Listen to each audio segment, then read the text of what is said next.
We welcome you to Stanford Softball Stadium on a gorgeous mid-March afternoon where today will be an ACC conference matchup, the Notre Dame Fighting Irish and the Stanford Cardinal. And good afternoon from Stanford. I'm John Platts, alongside is Jordan Watkins, and together we'll be bringing you the rubber game of this three-game series between the Cardinal and the Fighting Irish. Notre Dame checks in with a record of 11 wins and 16 losses.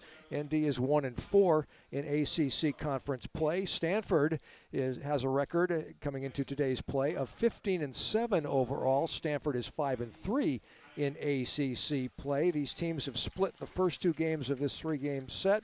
Stanford took the opener on Friday night here, 7-2. Notre Dame returned the favor yesterday by a score of 8-4. Quickly, we'd like to give you the batting order for the Notre Dame Fighting Irish and the defensive lineup for Stanford. Then we'll bring Jordan Watkins in to offer his insights, as he will do throughout this broadcast. For Notre Dame, starting lineup looks like this. Mickey Winchell leads off in center field. Caroline O'Brien bats second and plays third base. Ava Zachary, the freshman who has homered in this series, batting third and playing second base. Sydney Peck is the right fielder. Hayden Kine, one of several Bay Area products on this Notre Dame roster, is a designated player, batting fifth. Olivia Levitt, the first baseman, hitting sixth. Rebecca Eckhart is the catcher this afternoon. She will hit seventh. Avery Houlihan is the shortstop. And batting ninth for the Fighting Irish and playing left field is Tenley Sweet. The starting pitcher for Notre Dame will be Michaela Castor, the senior.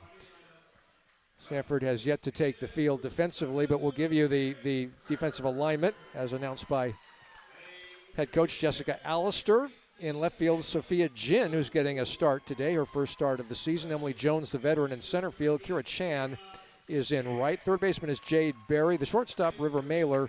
The second baseman, Addison Shepard, the freshman. And Taryn Kern, Stanford's primary offensive threat, is the first baseman. The catcher is Ava Gall. And on the mound, having a terrific start to her season, is Zoe Pristaiko, 5'11" sophomore from Huntington Beach.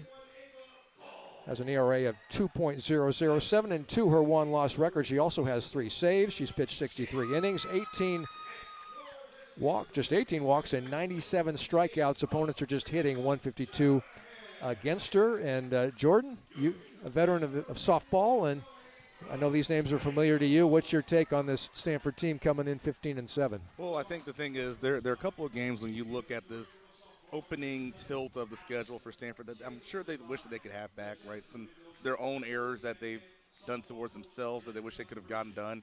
But even in this series itself, you look at the first 2 games and the tail of 2 games on the Stanford side, what have you done in those situational hitting situations?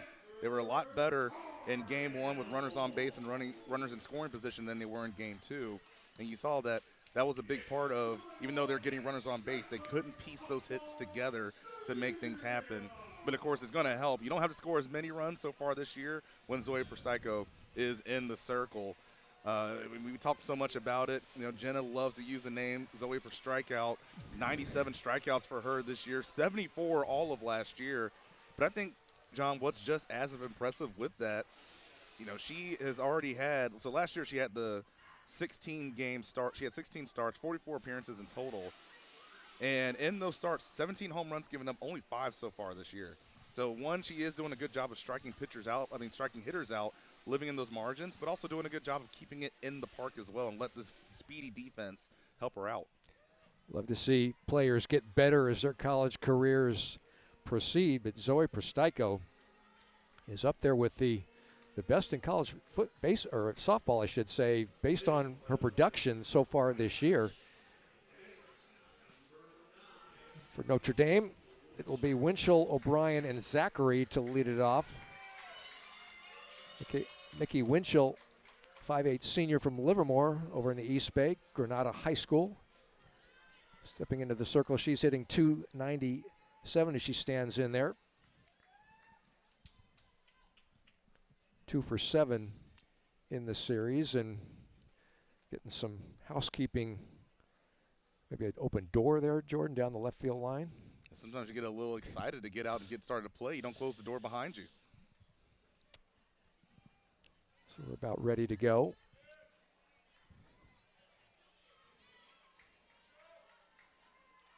Winchell was terrific last year, hit .408 in partial duty. She drops one down to third base. Up with his Berry throws to first is in time as Stanford is on that first pitch bunt attempt by Mickey Winchell. One pitch, one out in the top of the first. Jade Berry is usually so solid and so fluid over at third base.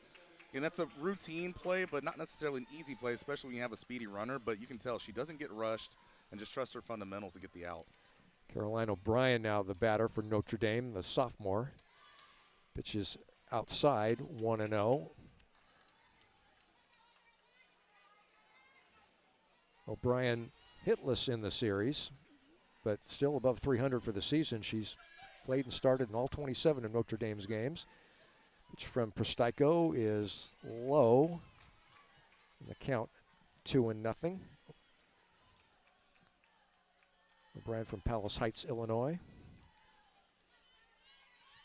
All AC freshman a year ago when she hit .268. Prostyko into the windup, the 2-0 is foul back to the screen.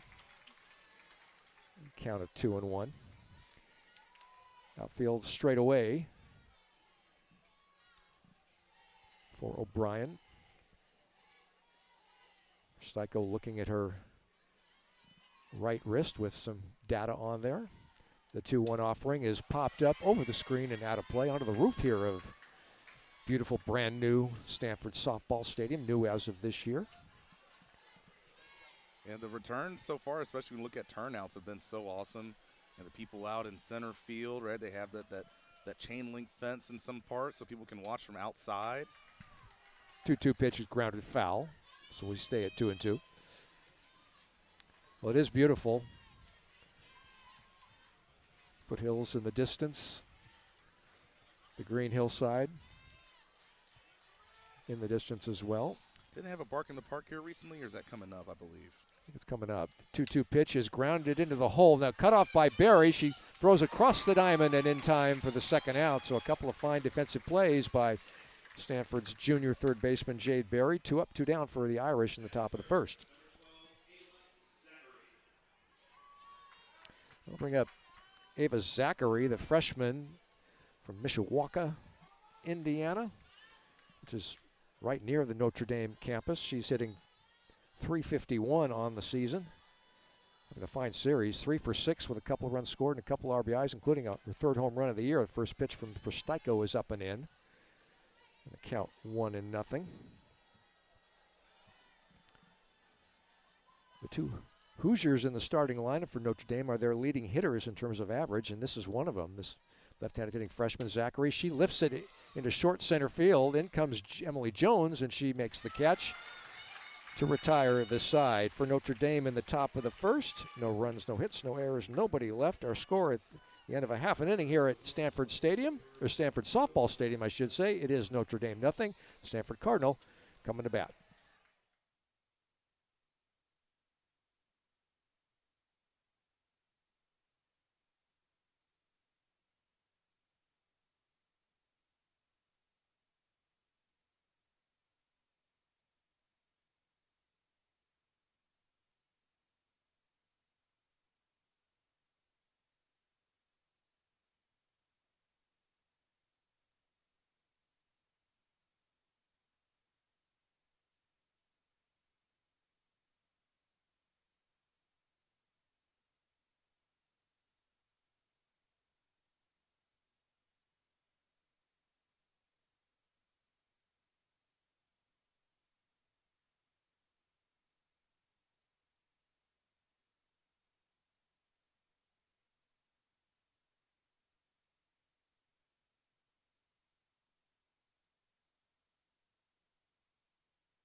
To the bottom of the first we go at Stanford Softball Stadium. For the Cardinal, it will be Taryn Kern, Emily Jones, and Kira Chan.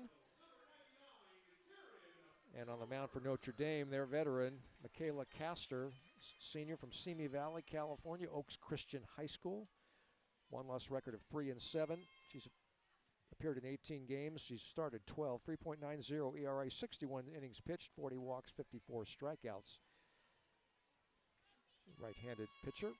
And up To the plate for the Cardinal, lead it off Taryn Kern, having a terrific year. .424 average, 7 home runs, 25 RBIs. First pitch from Castor is outside, 1-0. Notre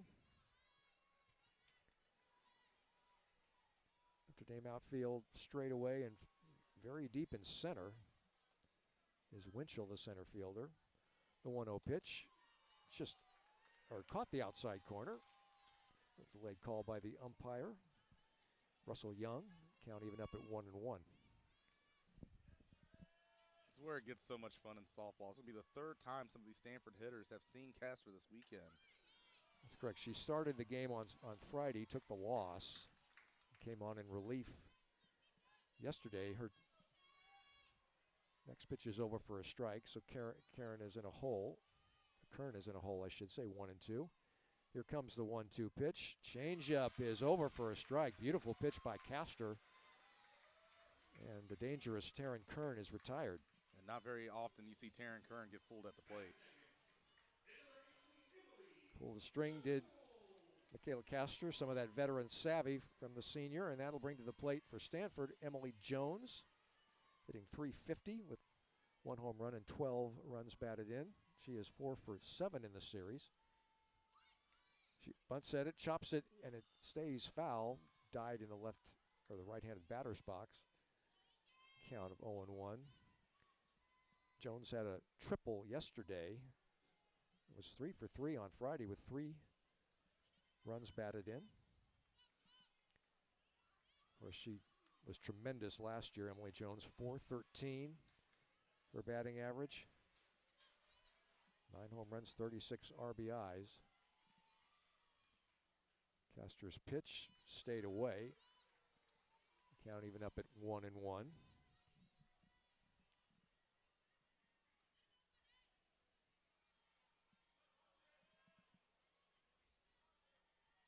First and third shortening up now as the pitch comes. It is bunted out and chopped foul behind the plate. And the count now 1-2. So Stanford thinking little ball at the top of the order. That's the thing that's so dangerous with this lineup. You look at the batting averages. I mean, again, in this lineup today, you don't have anyone that's hitting under 300. I know Sophia Jen, for her, she has limited plate appearances, so it's a little skewed. But you talk about the small ball. I mean, even Emily Jones is a perfect example of what I'm saying of. You saw last year the power production that she showed, but then countless times she can lay down that drag bunt down the third base line, and good luck trying to catch her. Just a real smart hitter. Count is 2-2 now. As Mikel Castor trying to retire her as she did Kern. Pitch is chopped to third on 1 hop. O'Brien has it across the diamond in time to retire Emily Jones. And 2 up, 2 down for the Cardinal in the bottom of the first inning. That brings to the plate Kira Chan, the senior from San Diego, Torrey Pines High School. .397 her current batting average, 3 home runs, 11 RBIs. Castor's first pitch is outside as Chan shortened up a bit. Wisely took it. Chan hit .398 last year. The Stanford team this year continuing the great offense. .331 as a team. Coming into this one. Pitch is a change and it stayed down. A count of 2-0.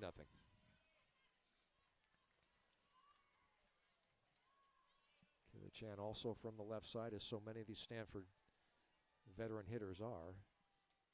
Pitch is lifted to left field and over the head of the left fielder, and it is gone! Over the head and over the fence as Kira Chan circles the bases with home run number 4, RBI number 12, and the Cardinal leads it 1-0. You have to be so careful getting behind these Stanford hitters. That's a 2-0 count. Kira Chan's looking for 1 pitch most likely in 1 spot, and she knows that she will not miss it. And so here we are. This is interesting because so far in this series, whoever scores in the first inning is actually the team that's lost. I know you want to get up early, but it's been the other way in this series, so let's see what Stanford does here going forward. To the plate is the cleanup hitter now, Jade Berry, the junior from Queen Creek, Arizona, hitting .319, 3 home runs, 16 RBIs. Mikel Castor's first pitch is on the outside corner with a fastball. A count of 0-1. Berry 1 for 5 in the series, doubled yesterday for her lone hit. Kester's pitch is popped foul. It'll reach the stands, where a lot of Notre Dame supporters are sitting along the third base side.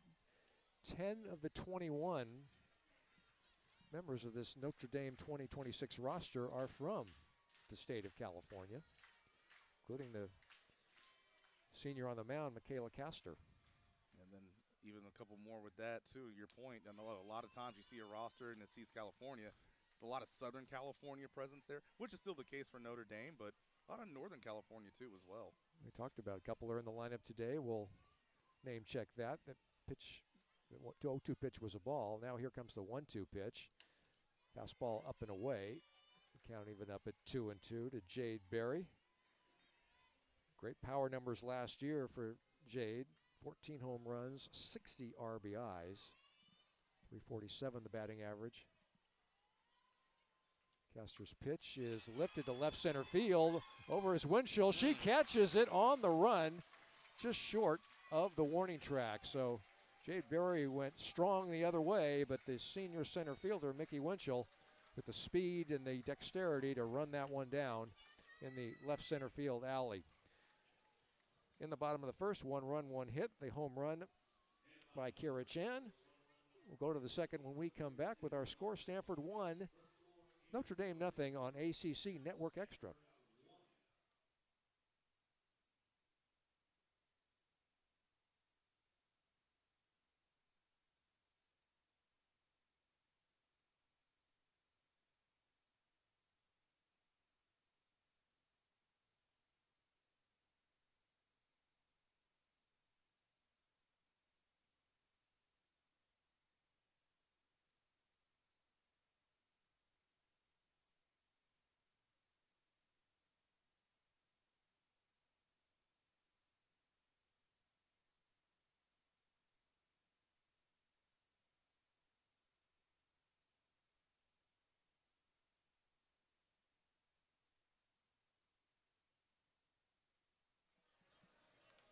Top of the second at Stanford Softball Stadium. Stanford 1, Notre Dame nothing. John Platts along with former Stanford football player Jordan Watkins. Happy to bring this third game of the 3-game set between Stanford and Notre Dame. For Notre Dame, it'll be 4, 5, 6 in the order. Sydney Peck, Hayden Kine, and Olivia Levitt. Heart of the order for the Fighting Irish. Peck, a junior from Zionsville, Indiana. Jordan, you had a football teammate we'll talk about from Zionsville, Indiana. First pitch from Zoe Prostyko is inside. In fact, he was in your position room. That's right. I'm trying to think. Who was it? Doggone it. Initials BL. Is that Looters? That's Looters. There we go. Blake Looters. Yeah, he made the transition there. He was an outside backer at first when I got here. Next pitch from Prostyko is low in the count of 2-0 on those great Stanford defensive lines that Jordan played on. Rose Bowl, plural defensive lines coached by the great Randy Hart. He's no stranger to Notre Dame either. I am not. Been fortunate to have gone there a few times, covering you and others. Pitch from Prostyko missed. That one looked pretty good. And Sydney Peck, who is the leading hitter on the Notre Dame team, 378 her batting average, no home runs, 9 RBIs. Real pitch from Prostyko is up and away, and on 4 pitches, Sydney Peck draws a walk.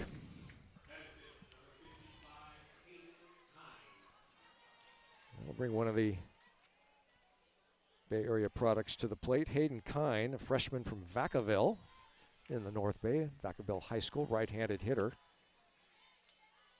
Hitting .289 as she stands in there, right-handed hitter. So Prostyko into the windup, and the pitch on the way is low. Count of 1-0. Kine has played in both games of this series. His freshman starting to get playing time, 1 for 6 on the series. Prostyko's 1-0 pitch. Caught the strike zone at the knees, and the count even up at 1-1. Peck 2 of 2 in stolen bases. She's over at first. Nobody out here in the top of the second. 1-0 Stanford leads. Swung on and pitch. Swung on and missed, I should say, on that pitch from Pristyko. And she's ahead at 1-2. Good job here by Zoe working her way back to get in front. 1-2 offering now. A swung on and missed, strike three as Pristyko retires the freshman Aiden Kine for Pristyko, her 98th, I should say. That's strikeout of the season. Big time strikeout there. This is the part of the lineup that really did a lot of damage for Notre Dame last night. So after that leadoff walk, really good to bounce back with a strikeout. Olivia Levitt to the plate. Snap throw to first. Following that ball outside is not in time. Olivia Levitt, another of the Bay Area products. She went to St. Ignatius High School in the city of San Francisco. She's hitting .258 with 1 home run and 17 RBIs, a junior. Pristyko's pitch stayed up. The count is 2-0. Tell you what, that's a good trek every day from San Mateo getting up to St. Ignatius. That's maybe some train action there. Absolutely, I hope so. The Cal Train, by the way, one of our fine sponsors of Stanford football and basketball on our radio broadcasts. Pristyko's pitch is inside and up. And the count 3-0. So Pristyko lost the leadoff hitter on 4 pitches, Peck, and in danger of a similar fate against the number 6 hitter, Olivia Levitt. 1-0 Stanford, top of the second. 3-0 pitch on the outside corner, 3-1.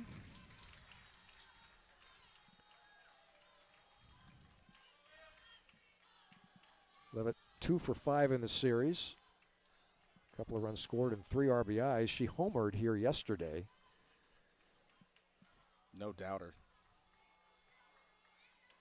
3-1 pitch. Caught the inside corner, and the count is 3-2. So nice bounce back by Zoe Pristyko to get the count to full after falling behind 3-0. We'll see if the runner at first is going.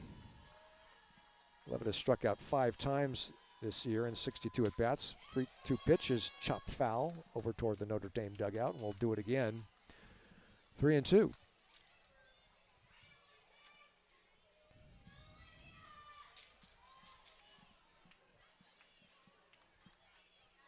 And now a timeout for the moment as Stanford has its pitching coach go out to the mound. That's Danielle O'Toole-Trejo. Yeah, her second year now with Stanford. You talk about such a great get.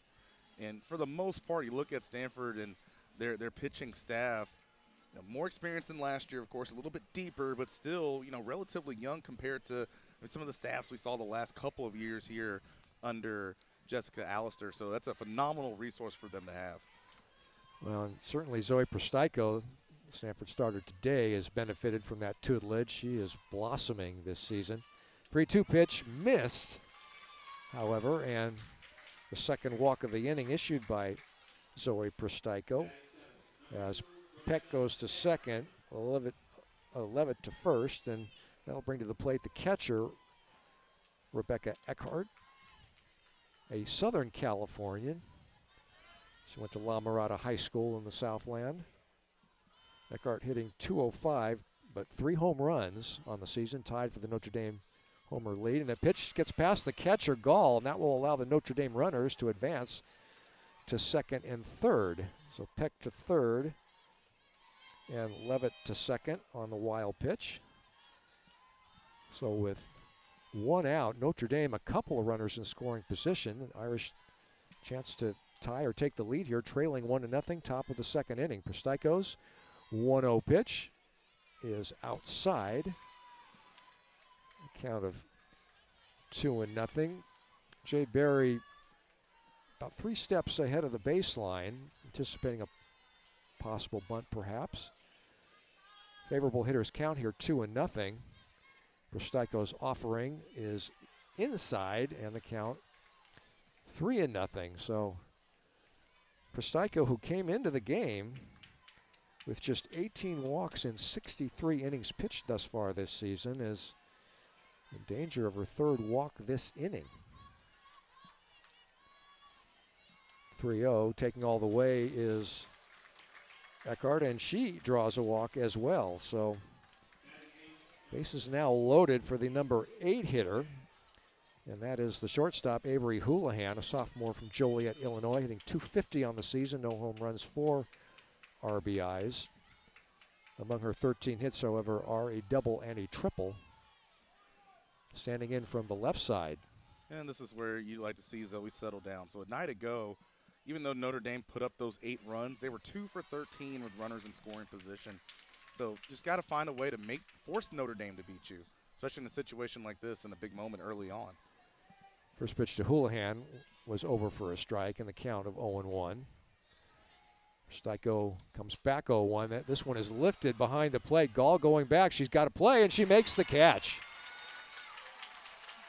It's never an easy play for a catcher. There's not a lot of room back there. You got to look at where the railing is, and yet Ava Gall, Jordan, turned around, found it, and made the play. And there you go, pitch to contact. That's okay, especially when you have a good defense behind you, and that's a huge out because now any ground out somewhere on the infield or a pop-up, you get out of this inning unscathed. Big second out of the inning. Base is still loaded for Notre Dame. Number 9 hitter Tenley Sweet at the plate. Steico's first pitch is inside, and the count 1-0. Sweet hitting .288 on the season in 22 at-bats. No home runs, 4 RBIs for this junior from Newhall, California. That's in Southern California. Steico's pitch stayed down. It was close, and it's 2-0. There's nowhere to put the number 9 hitter, Tenley Sweet. She stands in there 2-0, and you wonder if she's taking here 2-0. Not typically a manager or head coach called take. We'll see. 2-0. Pitch is down as well. Count is 3-0. Steico not thrilled with that call. And she's in danger of walking in a run here. I was going to say, that was a good pitch, but tough to live on the margins when you haven't been over the plate this inning. That's a good point by Jordan Watkins. And that pitch missed inside, maybe perhaps high. And on the 4th walk of the inning, Notre Dame ties the score at 1. That'll be an RBI for Tenley Sweet, her 5th of the season. And we're back to the top of the order, and Mickey Winchell. And that's the other part, too, about that walk in that situation. Not only does a run come across, you're back up at the top of the lineup now with still a lot of Fighting Irish on those base paths. Now the dangerous hitters now. Winchell, 5 extra base hits this season. Tried to bunt the first time up unsuccessfully. First pitch from Steico is over for a strike as Winchell ran up in the box but took the pitch. That's a possible slap hit. That's what you see often from left-handed hitters in softball. The 0-1 offering now, swung on, and just getting a piece of it did Winchell, and she's in a hole, 0-2. 1-1 tie, top of the second, 2 outs. Notre Dame with the bases loaded. The number 1 hitter, Mickey Winchell, at the plate. The 0-2 pitch is taken, and it's outside. Appeal play, and the third base umpire, Smokey Ed, says no swing. An opportunity for Notre Dame here, which won its first conference game of the year yesterday in 5 tries. Steico trying to thwart that option here. The Stanford starting pitcher, she's into her windup. The 1-2 pitch is chopped right back to Steico. Turns, throws to first in time for the out. And the side retired.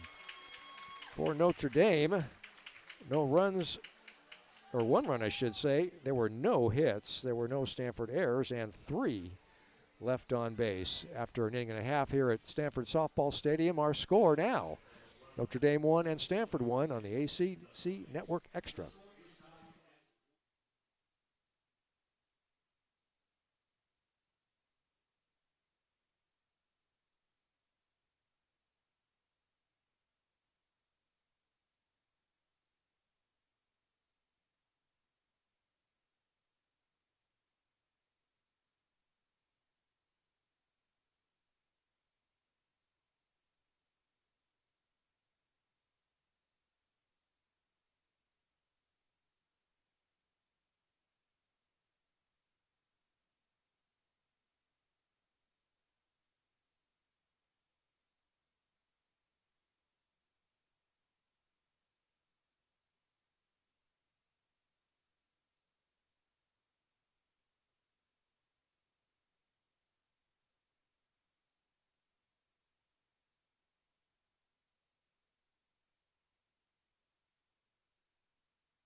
To the bottom of the second we go here at beautiful Stanford Softball Stadium on a gorgeous mid-March Sunday afternoon. Rubber game of this three-game series between Stanford and Notre Dame. Stanford's conference record coming into this one 5-3. Notre Dame 1-4. Stanford has played one additional three-game series to this point in the season. In the bottom of the second, Stanford will have 5, 6, and 7. Addison Shepard, River Mailer, and Ava Gall, the scheduled hitters. Shepard, the true freshman, to lead it off, the second baseman, hitting in the number 5 slot.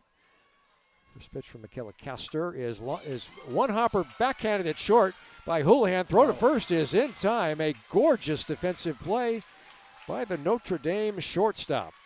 You should see that on a highlight show later. My goodness, what a play. And what's even more impressive, again, the wherewithal to gather yourself, don't rush the throw, and get an accurate throw over to first base. That's an excellent point. The sophomore Caroline O'Brien dove, but didn't rush to jump up, trusted her arm, and it was accurate. Fine defensive play by O'Brien. That'll bring to the plate the number 6 hitter, and that's River Mailer, the veteran. She chops it in front of the plate, and it rolls into the opposite batter's box. That's a foul ball. It's a couple of good reads now by Rebecca Eckhart behind the plate on those bunts. One, obviously, if you can let it go foul and get a strike, so be it, but also knowing who's running for Stanford, because Emily Jones did the same thing in the first inning. There's a good chance if there's a perfectly placed bunt, you're not getting them out at first anyway, so you might as well take your chance. Yeah. Emily Jones and River Mailer, again, just savvy, smart hitters. She offers a bunt, brings the bat back, and the pitch was outside, and the count now even up at 1-1 to River Mailer. Who's had a quiet series thus far, 1 for 6 coming into the game. Coming into this game, this is her first at bat of this one. Pitch is lofted and caught at short. It was a slow hit line drive.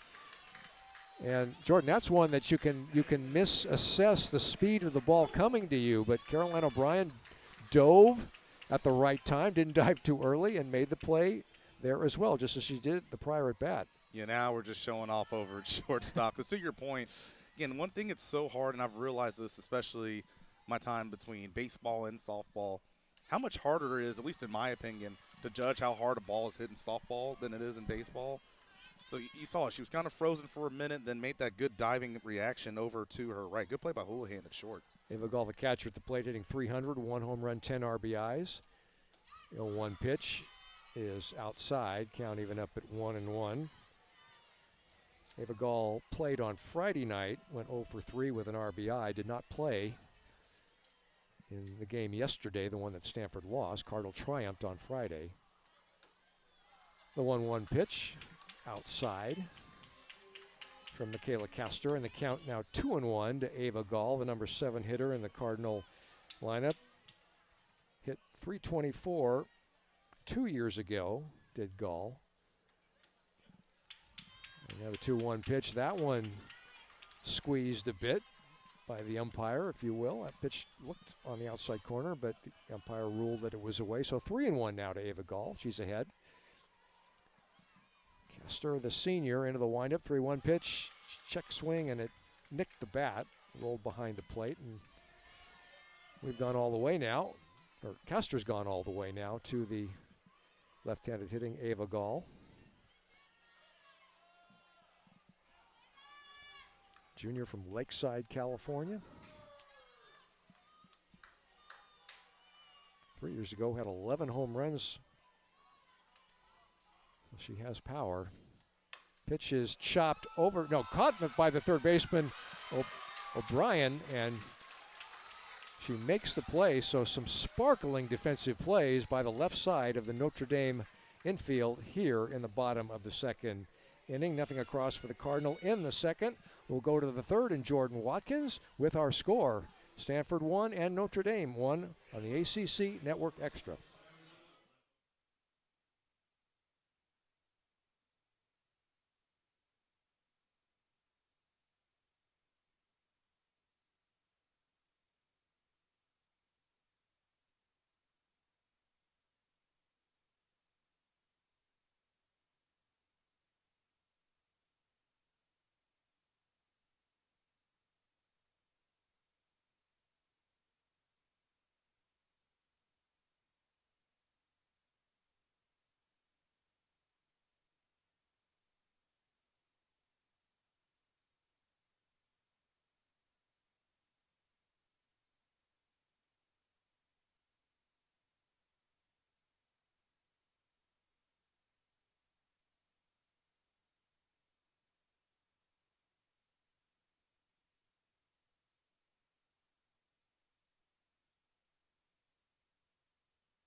We go to the top of the third at Stanford Softball Stadium. Stanford 1, Notre Dame 1. It's my pleasure to turn the mic over for innings number 3 and 4 to a veteran of these airwaves, former Stanford defensive lineman Jordan Watkins. John, thank you very much. It's very fortunate if you're Notre Dame. You look at the scoreboard right now, you see one run up there with no hits. Not always the most common thing that you'll see, but that is the case. One run on the one hit for Stanford. That, again, thanks to the Oppo Taco from Kira Chan. As Caroline O'Brien will get things going by taking ball one, grounded out to third base back in that 3 up, 3 down first inning. 2, 3, and 4 due up for Notre Dame here. Big cut, fouled it right back. 1 and 1. It'll be interesting to see Zoe's approach in this inning. Again, all the walks that led to that Notre Dame run an inning ago. See if she can go back to finding those margins on the plate. I'm sure the coach has said, just throw strikes. And right now in a 2-1 count. Notre Dame showing off the dark blue unis today. Of course, the golden domes that they're famously known for. Just like the football helmets. Exactly. That one fouled back heading our way. And off the roof. He actually wore the gray uniforms yesterday. That was a first in terms of for this year. They actually displayed, I believe they were in Clearwater to start the year off, and that's when they debuted the new gray jerseys. There's Stanford in the Cardinal tops. Here's 2-2. Fouled off again. Zoe trying to go with the fastball here.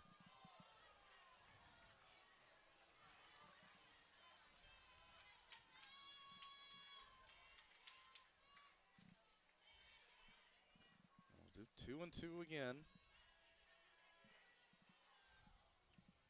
Here's the pitch to O'Brien. Out in the left-handed batter's box, the count will be full. O'Brien, the shortest of the Notre Dame players at 5'2". That's a smaller strike zone. Pitcher probably mentally takes note of that. Sometimes it can play with your mind, perhaps. Full count. Swing and a miss. She went upstairs, and O'Brien chased it. That brought the heat. And O'Brien was not quick enough to catch up. The tantalizing rise ball finds another victim. Second strikeout for Zoe on the afternoon. And number 99 on the year. As Ava Zachary comes up. Flied out to Emily Jones in the first. First pitch swinging and lining into right field for a base hit. Well, there's the first Notre Dame hit of the afternoon. A single by Zachary. And the Fighting Irish have one on with one out. They got the bat hit around. That pitch looked to be a little bit inside, but it was a ball with velocity. And one of the reasons Notre Dame is excited about this freshman, Ava Zachary, the freshman second baseman. And one thing, you look at this Notre Dame lineup, there's a lot of youth up and down the roster. So you talk about the excitement. One, it's for, of course, what can happen this year. And that growth and development for some of the freshmen and some of the sophomores now going through this a second time. Then, of course, what's going to happen down the road as well for Chris Ganoff and the staff. Fastball in. Gall goes down to second, but sliding in safely is Zachary's. That ball was thrown more on the third base side. And so for Zachary, her third stolen base in 5 attempts this year, and the Notre Dame has a runner in scoring position. Straight steal all the way. Pitch was outside. The throw was to the third base side of second by about a couple of feet, so I'm not sure they would have caught her even if it had been on target. Swing and a miss. That's one way to go around the stolen base. Zoe Perstyko now in the triple digits for strikeouts that year. That's number 100. She took something off that pitch, and it had the number 4 hitter, Peck, the Zionsville product, out in front. There's that at-bat to at-bat adjustment by Zoe. Again, you see Notre Dame's looking for the fastballs. They do here as well on the first pitch, and it'll drop in center field for a base hit. So Notre Dame will take advantage of the stolen bases. Zachary comes around to score, and Notre Dame gets on top. It's 2-1 here in the third. So the Hayden Kine fan club along the third base side stands up and cheers. RBI for the true freshman from Vacaville, and Irish take the lead. That ball that was off the hands a little bit, that ball into left center field, but it found the green grass. Notre Dame looking for that fastball early, trying to be aggressive with it if it's in the zone. It's the second time this inning where they got a base hit off that first pitch fastball. But Notre Dame isn't doing a lot of squaring around. They want to get their hacks in and often early in the count. There's a big cut, and Levitt actually a little early. Count even 1-1.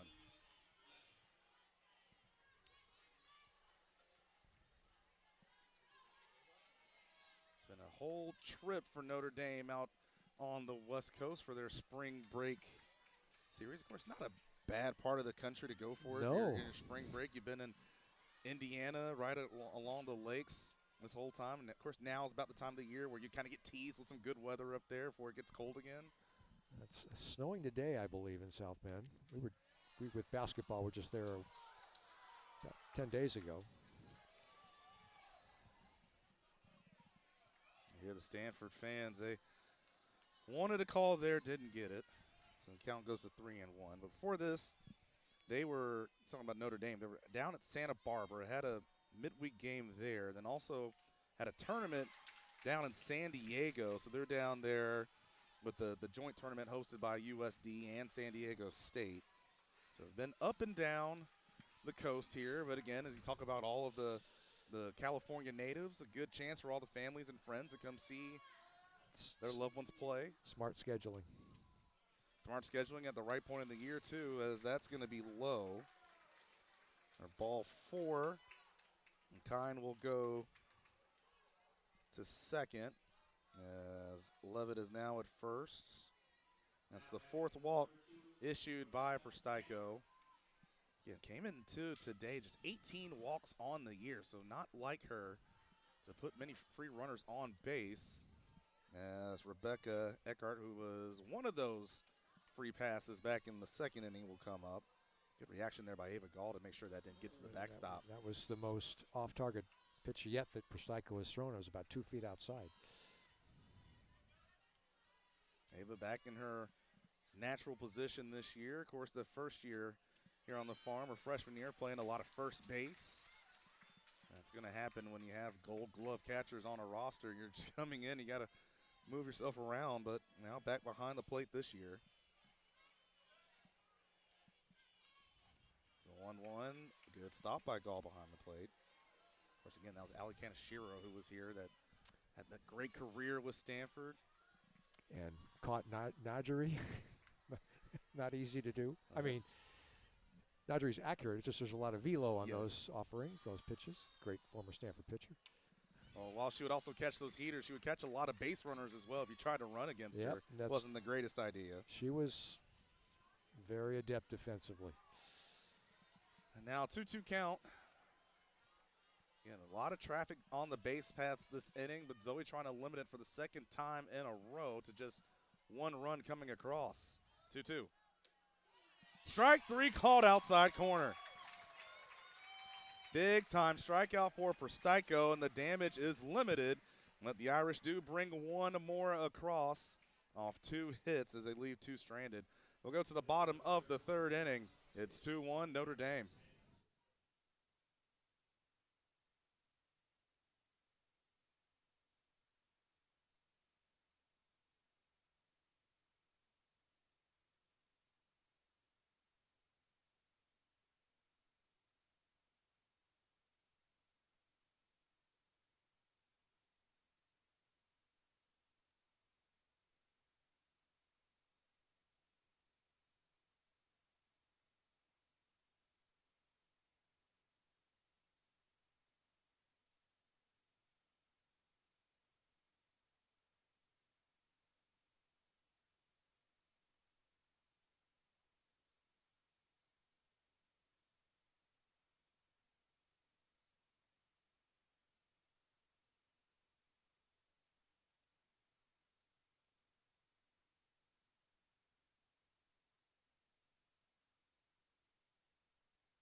8, 9, and 1 due up for Stanford at the bottom of the third as they try to, at worst, even this back up. And it'll start with the freshman from Danville, Sophia Jin. Sophia, most of the year when she's made her appearances, has come on as a pinch runner, maybe a defensive replacement, and getting a chance to start here today. As a 2024 team MVP back in the her EBAL days. So we're just getting some catcher equipment sorted out here. Now we're good to go. So Jen Callahan and back to the top with Taryn Kern for Stanford. Just 5 official at-bats for Jen. You mentioned pinch running has been her thing. Jessica Allister trying to add some juice to the lineup on the speed dimension. 5 at-bats, but 6 runs scored on the year. And 8 plate appearances in total. She has drawn 3 walks as well. Look how in the first and third basemen are playing. And see Sophia, she's trying to get that run up timed up well, but that's outside, ball 1. You better have the reflexes of a boxer. No question. If Jin squares around and then takes a whack, particularly on that left side. 1-1. Ground ball. And there are those reflexes you talked about as Levitt is right there to tag her out on the ground out for out number 1. Yep, she about 25 feet from the hitter and able to glove that one and run over to tag the base runner less than halfway to first base. And that'll bring up Callahan now for Stanford. Another one of the freshmen getting a start today from Franklin, Tennessee. And 3:08 this year, big cut on the first pitch. One thing as we know too with Coach Allister, especially when it's early on in the season and conference play, not afraid to give opportunities to a lot of different players, especially the young players on the team. That just goes so far when you get deeper into a season. You never know when someone's going to have to step up, whether it's just injury or you name it. As we saw last year too with the Stanford lineup and roster, so many freshmen were able to contribute offensively. 1-1. Good cut, fouled it straight back. For Stanford, that third of the 3 outfield positions and the designated player position have been ones where there's been a little experimentation, even as the rest of the lineup has been pretty solid offensively. Jessica Allister always trying to fine-tune, always trying to gain an edge. You even saw it with Emily Jones, obviously back in her patented second spot in the lineup. There's a beautiful changeup by Castor for strike 3. Her second strikeout of the game. But you saw it even earlier in the year where Emily Jones, she was an All-American batting in the 2 spot last year, but she was batting in the 9-hole a good bit to start the year off just because you have that ability to switch things up, just how deep and talented this team is. And River Mailer, who's always been at the top of the lineup. Exactly. 1-2 spot, 1-2-3, and now currently hitting at 6. Here's the other strikeout victim in the game for Castor and Taryn Kern. Struck out swinging. At first I wasn't sure because it looked like she had a check swing, so I couldn't tell if they called it on the pitch or the swing itself, but it was indeed on the swing. There's the 1-0. Fastball outside.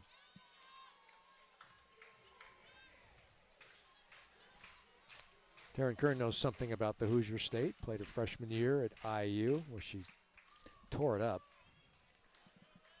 404 batting average, and she hasn't really stopped since offensively. And came back home to the Bay Area and has been tearing it up, especially at home. Of course, last year they were over in the football stadium while this place was being built and was a frequent depositor of softballs into those right field bleachers. And slow in the dirt. Ball 3. So cool last year. Yes. Like the LA Coliseum when the Dodgers moved to from Brooklyn to Los Angeles in the late 1950s. I'm a Southern Californian, so I know something about that. Well, the funny thing about that is I guess left field for the Coliseum was about as far as right field was for Stanford last year. Just so interesting, and the fact that Jordan, they could fix the field to accommodate softball and then fix it back for the football guys in the fall. And then set an attendance record to boot when they had that big matchup against Cal. Payoff pitch, another off-speed pitch. And Castor once again has Taryn Kern out in front for out number 3. A 3-up, 3-down inning, the second one in a row for Michaela Castor. And Notre Dame's going to hold on to the lead as we head into the 4th. It's 2-1 here on ACC Network Extra.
Eight, 9, and 1 coming up for the Fighting Irish as we get the top of the 4th underway.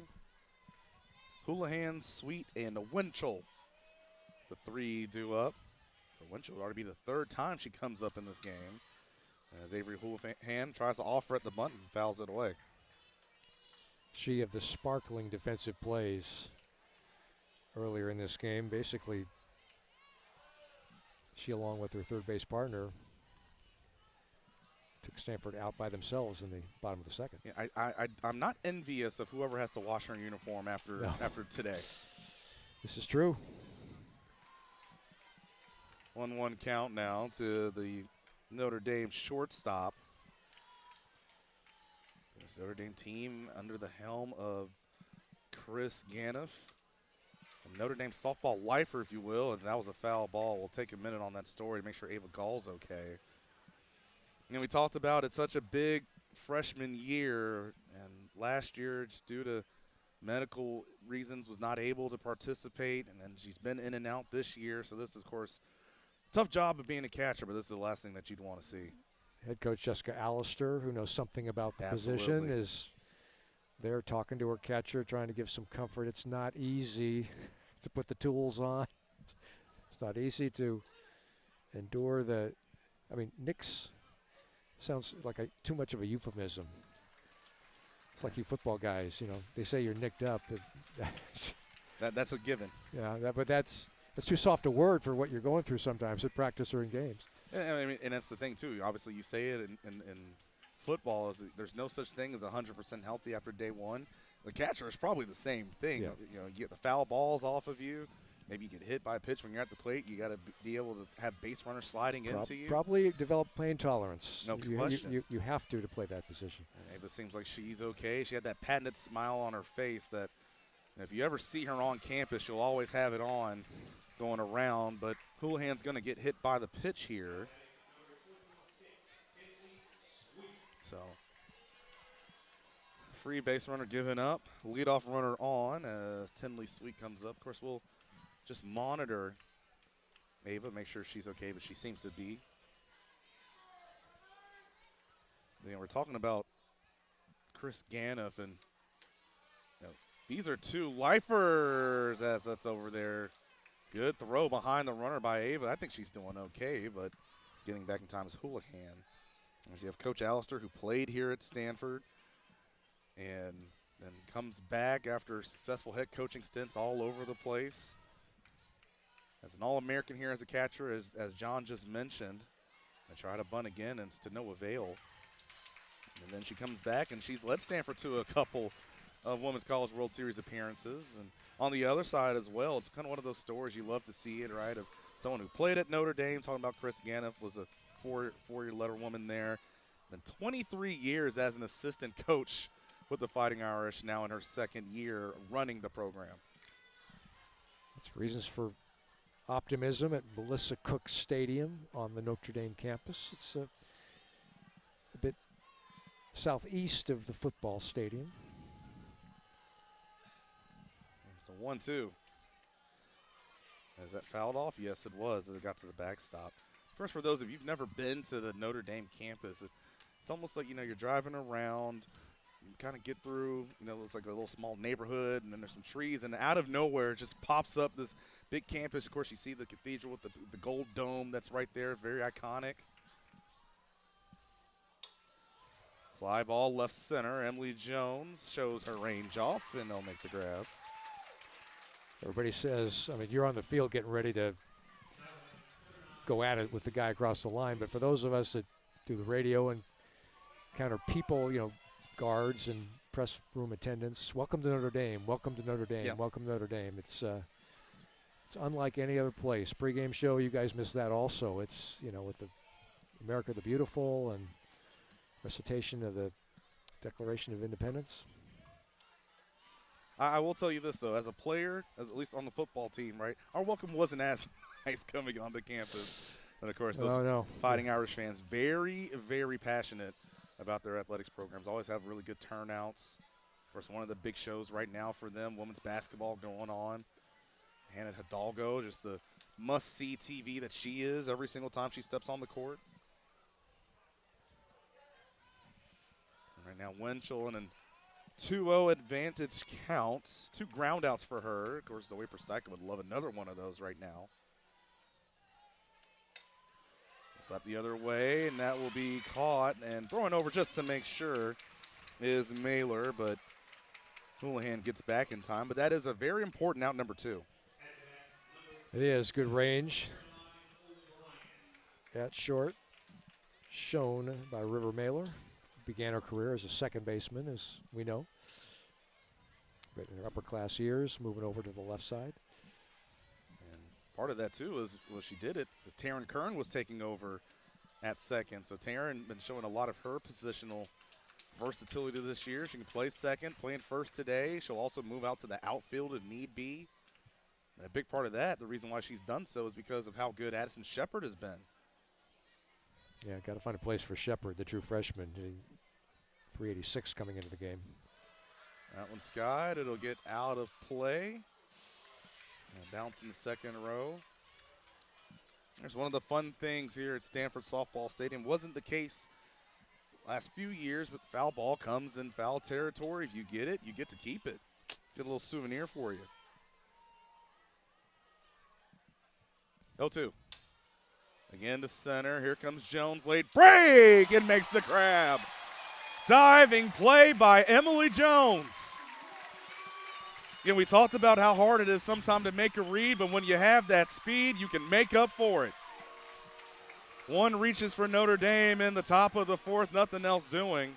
As we'll head to the bottom of the 4th inning, we'll see if Stanford can capitalize on that great defensive play as they trail 2-1.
2, 3, and 4 do it for Stanford. A good spot for them to be in as they trail by 1 in the bottom of the 4th. And the 2 Notre Dame runs in the 2nd and 3rd inning. 1 run came across in each. Stanford got the party started with the run in the bottom of the 1st. And they've been looking for something ever since. It's been 7 retired since that Kira Chan home run.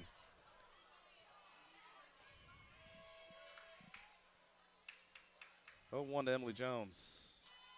Blowing away. How many times in the last year and a half has Stanford been held to 1 hit through 3 full innings? Well, that's the other part of you talked about the excitement that there is of this Notre Dame team, and in the circle was a big part of it. And how about the defense as well that you'll see in the circle? Michaela Castor flexing the glove. That's the 4th sparkling play. In fact, 5th if you count that play by the first baseman last inning. This Notre Dame defense on the infield, including the pitcher, has been something. You always talk about the pitcher being that 5th infielder. You have to defend your position. Again, that was one of those that could easily have ricocheted and gone elsewhere. Again, with the speed of Emily Jones, that's an easy single. No question. Kira Chan responsible for the only Stanford run up to this point at the plate.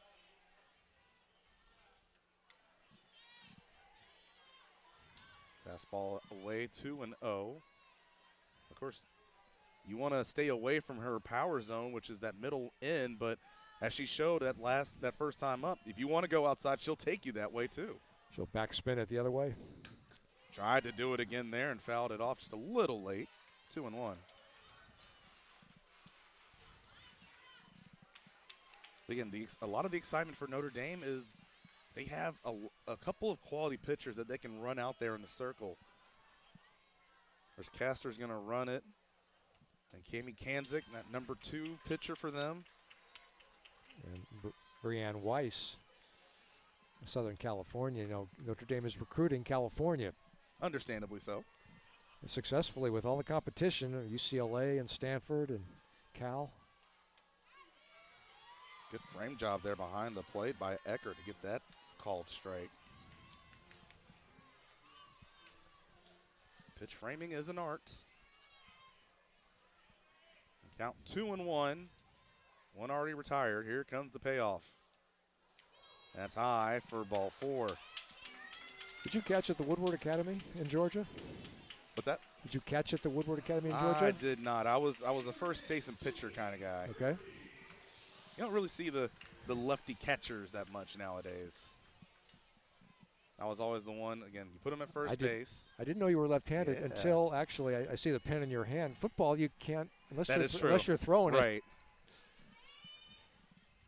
You know, I was always the one that on the mound that everyone says, your fastball moves, right? No, I'm just throwing a straight fastball, but it just looks different depending on what you're used to seeing. And if you're a left-hander, that whole thing about rotation of the earth and the natural screwball.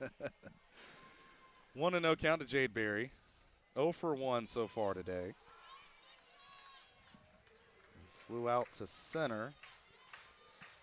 From a baseball family, her father was drafted in the 4th round out of college. Her brother is in Double-A ball with the Marlins organization.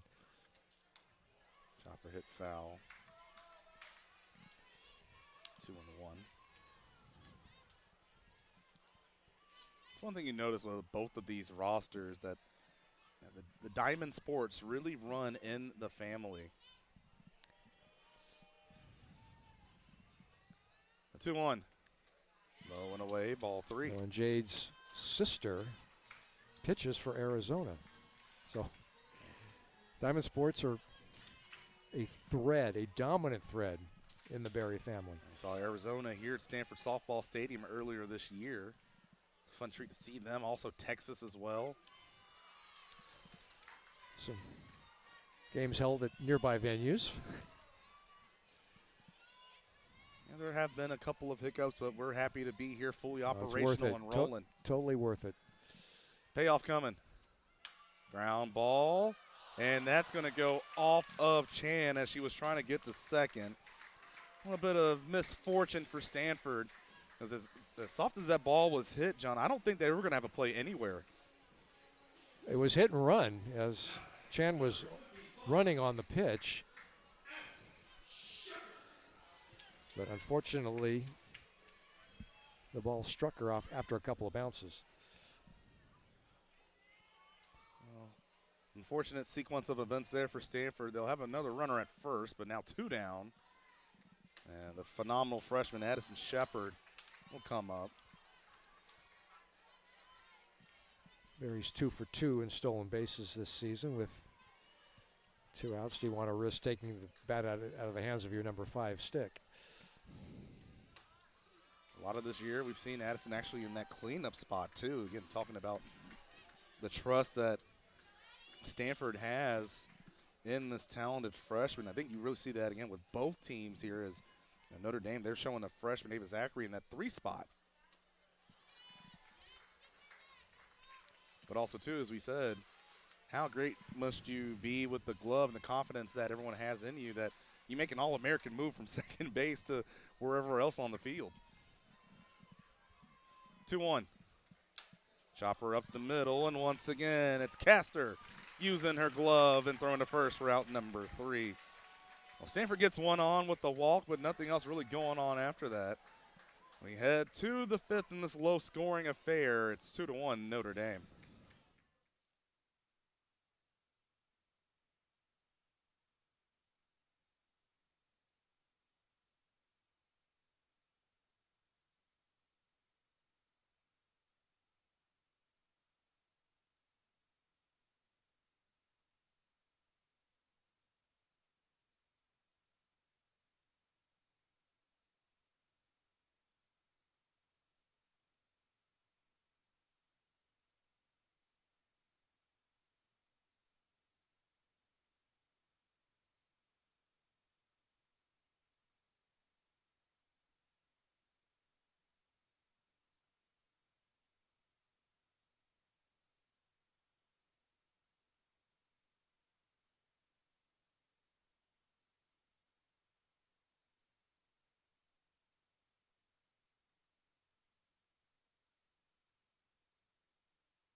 We're cruising along on this beautiful Sunday afternoon in Stanford, California, and get ready for the top of the 5th. A couple of changes here coming on. One, you're going to have the wonderful play-by-play stylings of John Platts to lead you the way, and also a new pitcher in the circle for Stanford. Anna Brewer, speaking of freshmen, out of Columbia, Tennessee, the Columbia Academy. This is her 10th appearance of the season. 7 have been in relief. 3.79 earned run average. 2-1 loss record. No saves. 24 innings pitched. 8 walks, 13 strikeouts. She threw 4 and a third no-hit innings here in relief on Friday in the game Stanford won 7-2. 3-4-5 for Notre Dame here in the top of the 5th. Zachary, Peck, and Kine. Notre Dame leading at 2-1. Pitch from Brewer, offered at a bunt, and it's recorded as a strike. We're even up at 1-1. Zachary flew out to center in the first and singled and scored in the third. Also had a stolen base. Exciting true freshman for the Fighting Irish. She lines one foul off the screen off the left side. From Mishawaka, Indiana, which is, again, real close to the Notre Dame campus. Notre Dame has a fantastic point guard named Marcus Burton, who's from Mishawaka, but was injured most of the year. Stanford did not see him in the 2 games Stanford played men's basketball against the Irish. 1-2 pitch stayed outside. Count even up at 2-2 to the number 3 hitter, Ava Zachary. Speaking of basketball, I guess you're still waiting around to see where you're going to be potentially, either packing bags to go somewhere or if you're going to be back here on Maples. Correction, Stanford, yep, hoping to get an NCAA tournament bid. Not likely, if I may speak objectively, as that 2-2 pitch is hit foul. Selection Sunday is upon us. Men's NCAA pairings, or bracket will be announced at 3 o'clock West Coast time. Pitch 2-2 is up and inside, but didn't miss by much. Count now is 3-2 to Ava Zachary. And then the NIT, which we suspect Stanford will be a participant in, will be rolled out after that between 5 and 6 o'clock tonight as the pitch is chopped foul. We'll do it again, 3-2. Ava Zachary.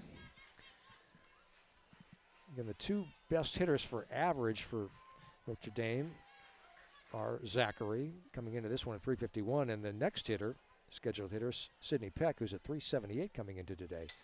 3-2 pitch again, line foul off the screen. Hoosier State, known for basketball, of course, in film and in reality, but you got some softball women starting to make it big time. Zachary crouching from the left side. Anna Brewer's pitch is again hit foul off the screen. That was more a defensive swing by Ava Zachary. Well, that's what makes this so interesting, and I don't want to say this to make her feel old, because if I make her feel old, then I'm going to make myself feel old. But you probably have some of these younger freshmen, the younger players on Notre Dame, especially if they're from the area. They probably were watching while they were in high school or maybe middle school, watching Taryn Kern do her thing, and that kind of helps lead to that next generation. Or watching the Women's College World Series in Oklahoma City. Yep. That was ball 4, by the way, to Zachary. So for the second time this afternoon, she's aboard. And the other Hoosier we were speaking of, Sydney Peck from Zionsville, Indiana, at the plate. She struck out. Her most recent at bat walked and scored in the second. She offers that an Anna Brewer pitch, and that'll be rung up as strike 1. Junior from Zionsville Community High School. Notre Dame has a basketball player who's in her high school class and is a junior at Notre Dame, Logan Imes, who did a real good defensive job on Stanford's Abuka Okori, Stanford's superstar freshman guard in Notre Dame's win here in early January. And that pitch hits Sydney Peck on the right arm. Appears to be okay. She has padding, appears to be an elbow pad that might have hit her on that piece of equipment. It looked like there was a conversation. Did that hit your pad, or was that the knob of the bat? But you could tell the action that with Peck, that was definitely the guard. The body sometimes does not lie, frequently does not lie. Yes. So Notre Dame was something cooking here in the top of the 5th. 2 on, nobody out. Irish lead it 2-1. Notre Dame 2 runs on 2 hits. Stanford 1 run on 1 hit, the 1 home run. The pitch is swung on and fouled off the screen. The hitter is Hayden Kine, who is 1 for 2. Struck out in the second and singled and was left stranded in the third. Kine from Vacaville High School here in Northern California. Pitch is grounded up the middle and into center field, base hit. Rounding third is Zachary. She will score. Throw to third is in time as Emily Jones, quick upon that base hit in center field, rifled a strike to Jade Berry at third base. And Chris Ganoff thinking about whether she wants to replay it, and she indicates she does, in fact, want a replay. Jordan, I thought that was an out all the way. Maybe you had a different view? I thought so, too, and I'll tell you this. One, good piece of hitting there by Kine. She didn't really try to tear the cover off the ball. It's just make solid contact with it, and she put it right where it came from. But then after that, too, Emily Jones, you see the experience that she has in center. It looked like she really thought about, do I go home here? No, I don't have a good throw. Then she made that pivot. It's almost like you're making reads as a quarterback. Okay, our option 1's not there. Let's go to option 2. And she made a great throw at third base and make that, get the out. If not, at least make it close. No indecision. So for the moment, it's 3-1 Notre Dame. And we'll see what the resolution of the replay is. I think we'll have a pinch runner, too, at first. Indeed, it is. That will be Jillian Torres, a freshman from Santa Margarita High School in Orange County. That's in Southern California. One last thing, too, while we're waiting for the ruling about Ibuka, Corey, right? And I know we're talking about Stanford, their odds. Basketball, point guard, Right. freshman. And we're hoping that they can make a run in the ACC tournament, really to solidify their spot. All I want to say with that is we've seen in the past when there are those exciting players that they want to broadcast on a national level, they've done it. Oklahoma did that a couple years ago with Trae Young when he was there. So, I'm not saying that it's going to happen, but it is one of those things of obviously you've had a front row seat to Ibuka all year. You really wish it was a situation where everybody could see him on that type of stage. You wish. He is so gifted.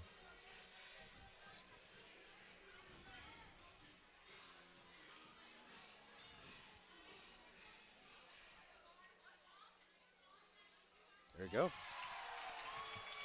So, the out recorded at third. Run scores, obviously, to make it 3-1 Notre Dame. So that out recorded at third, 8-5 on your score sheet. Peck retired. And the pinch runner, Jillian Torres, is aboard at first. That's a big out, too. In the way that runs are at a premium in this game, the way that Castor's been in the circle, Stanford can't allow this lead to get too big, even as dynamic and powerful as they can be offensively at times. So now, all of a sudden, that's another insurance run that Notre Dame could have had 60 feet away, and you wipe it off the board. The way Michaela Castor is pitching for Notre Dame today, that's a very good point. 3-1 Notre Dame lead to get one out. Runner at first base, Olivia Levitt, the hitter. Anna Brewer's pitch is fisted toward the first baseman, Kern, who runs into foul territory by about 5 feet and makes the catch. So in on the hands from that delivery from Brewer, and she gets an important second out.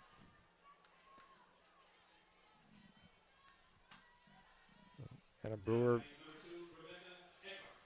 placing that one appropriately, getting a beneficial play from her center fielder on the prior at bat. And now the hitter is Rebecca Eckhart, number 7 hitter. She takes a pitch over for a strike. Count of 0-1.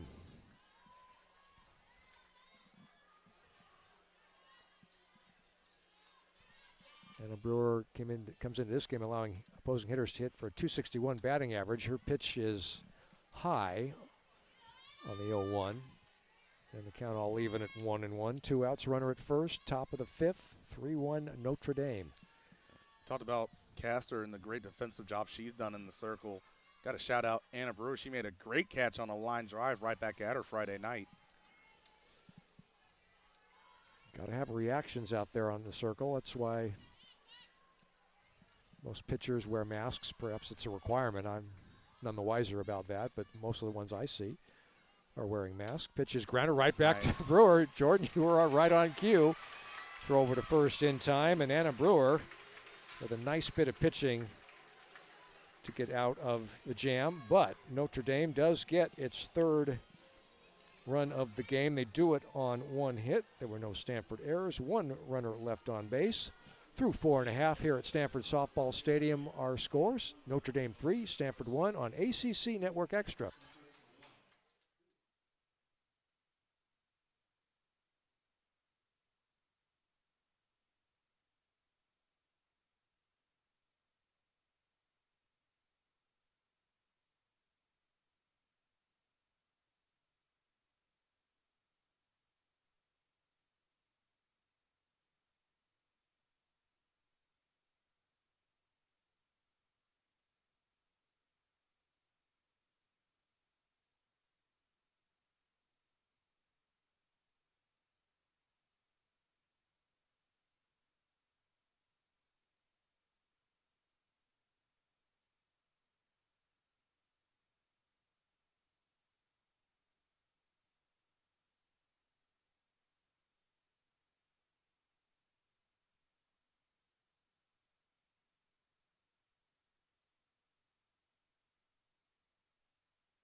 Bottom of the 5th inning here at Stanford Softball Stadium. John Platz along with Jordan Watkins. Stanford looking for some offense, looking to try and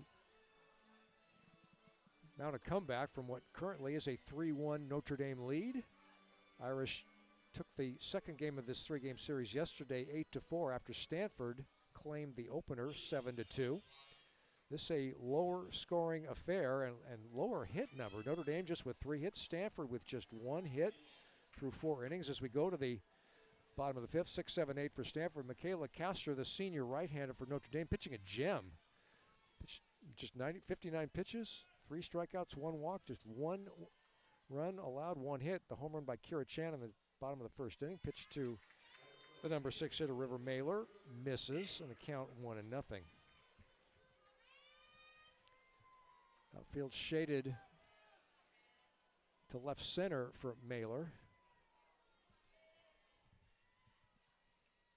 Castor's pitch is high, and the count 2-0. Stanford looking for base runners. Obviously, Mailer lined out to short in her only prior appearance. One of multiple sparkling defensive plays by Avery Houlihan, the Irish shortstop. Pitch is swung on and missed as Castor reared back and got a little something extra on that one. 2-1 the count now to the Stanford senior. Hitting from the left side, River Mailer from Monroe, Washington. Castor's 2-1, missed away. And it's 3-1. In case you're wondering, there's been only one other time this year for Stanford where they've had less than 3 hits in a game, and also one time when they scored less than 3 runs. So very unfamiliar territory as we get into these later innings. 3-1 pitch, caught the outside corner. And the count is 3-2 and 3-1. Coaches say your pitch, your spot. And if it's not there, you're best off taking it. But now 3-2. Probably going to be something good. Got to be swinging. Pitch is lined fair down the left field line and into the corner. That's going to be extra bases for Mailer. Question is, will she go for 3? She does. Throws cut off. Throw to third is not in time. It's a triple for River Mailer, and Stanford will bring the tying run to the plate. A triple is what helped get them going yesterday. One thing I love about that as well, we've talked so much in the past about Coach Allister and her aggression to send runners that extra 60 feet over in the third base box. She just pointed out where the ball was. She let River figure out what she wanted to do, and there was no hesitation from River to go take third base. Almost right out of the box. So yeah, the only other time this year, or the only time I should say this year, where Stanford scored less than 3 runs, excuse me, that was back in February the 21st when they lost 4-1 to Arizona. Well, now they have a chance with Ava Gall at the plate. Michaela Castor's pitch is outside, and count of 1-0. Gall grounded to third on a fine play by Caroline O'Brien. Defensively, Notre Dame's played some real good defense across the board on the dirt. 1-0 pitch, took something off, did Castor, and she got it over for a strike. Count of 1-1. Seen Ava have some big home runs too in her career. Think about that walk-off against Georgia back in her freshman year. The 1-1 pitch from Castor, that also off speed, and that also over for a strike.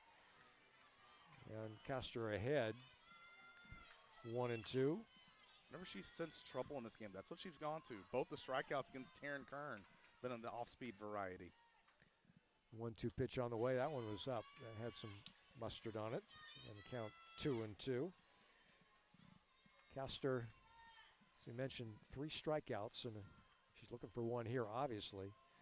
Nobody out. Stanford a runner at third. Cardinal trailing by 2. The 3-1 pitch is popped up on the infield. Looks like O'Brien, the third baseman, will make the play, and she does. And that is a big out number 1 for Michaela Castor, the Notre Dame pitcher. Another off-speed pitch. And we'll see if Stanford makes a switch here. Stanford will indeed have a pinch hitter. That's Mylia Perez, the sophomore from San Ramon, California. Perez on the season hitting just 200, 3 for 15, does have a couple of RBIs. She's trying to pick up her teammate at third base, River Mailer. Perez, the sophomore, against the senior Castor, and swung on and missed. Another off-speed pitch. Jordan, you nailed it. Castor seems to have found something, not only with repetitive motion and the ability to get that off-speed pitch over for a strike, but sensing that these Cardinal hitters are not adjusting to it. And in this case, understanding the situation. You know, Mylea's fresh off the bench, and in a big situation here where she could help to bite into this lead some, probably going to be eager to swing early on. So what do? You pitch her backwards. Start off speed, and then you can speed her up later. She's in a hole 0-2 here, so the bunt taken off the table. Castor, the 0-2 pitch, outside, just missed off the outside corner with the fastball. That's exactly what she tried to do. Start this bat off speed, and then see if you can make her just a hair late and get a big swing and a miss.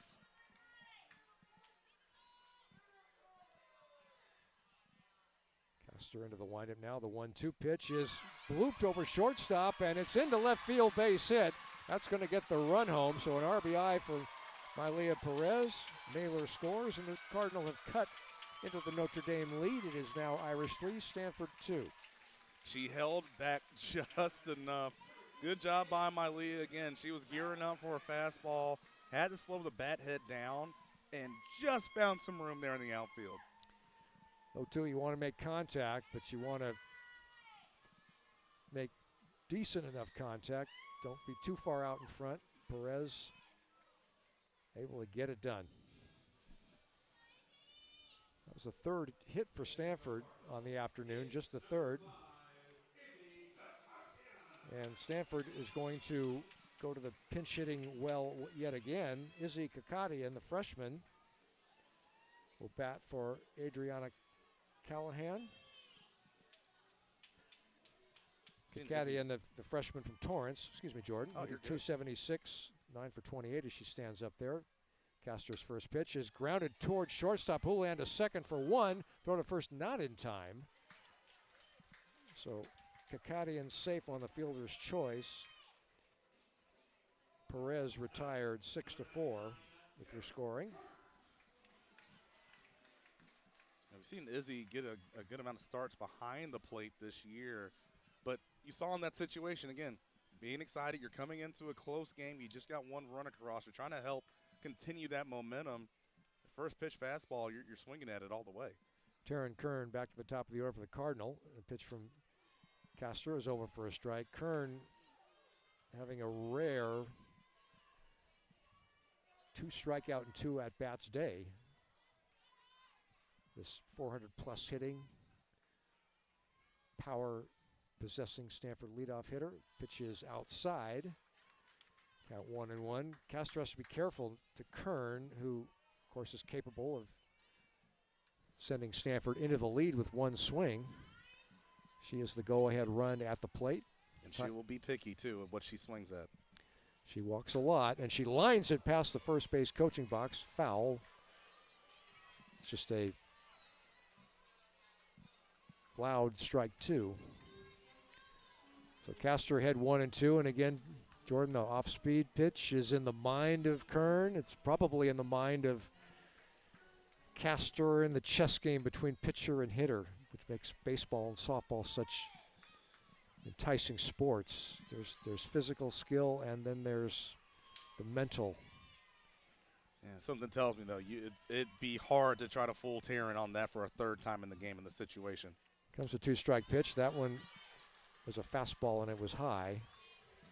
Count 2-2. Of course, Taryn Kern, such a tremendous eye at the plate. Last year walked 41 times and was hit 16 times. She's always walked a lot, always been hit a lot in her softball career.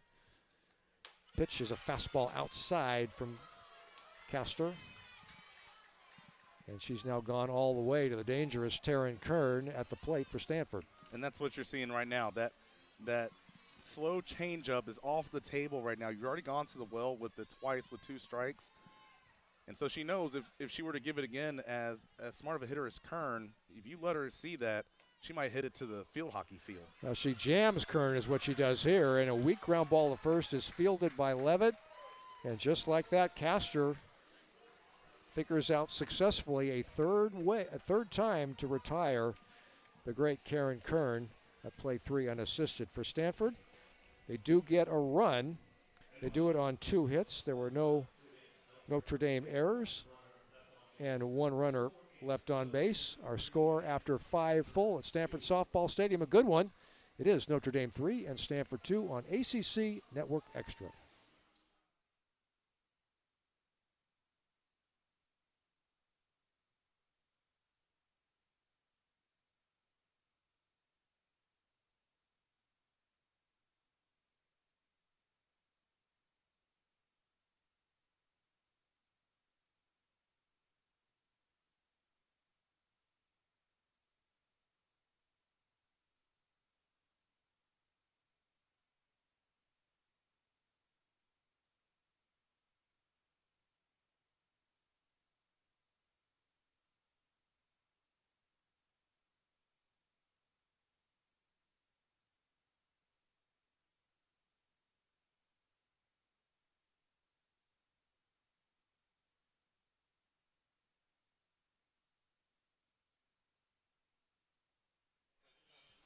To the top of the 6th at Stanford Softball Stadium, Notre Dame 3, Stanford 2, and now back to a former Stanford athlete who did get a win at Notre Dame in his 5th year, Jordan Watkins. It was the third time's the charm, those trips up there to South Bend, but we did get it done. Stanford trying to find a way to get it done here. They trail 2-3. Anna Brewer looking for a shutdown inning here. Stanford cut the deficit to 1 in that last half inning.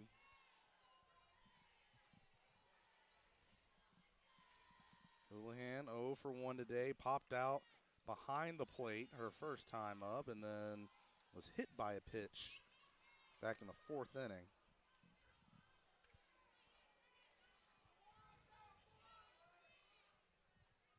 That a part of 7 free passes given up by Stanford pitchers today. There's a strike again. First one of the inning, 2-1.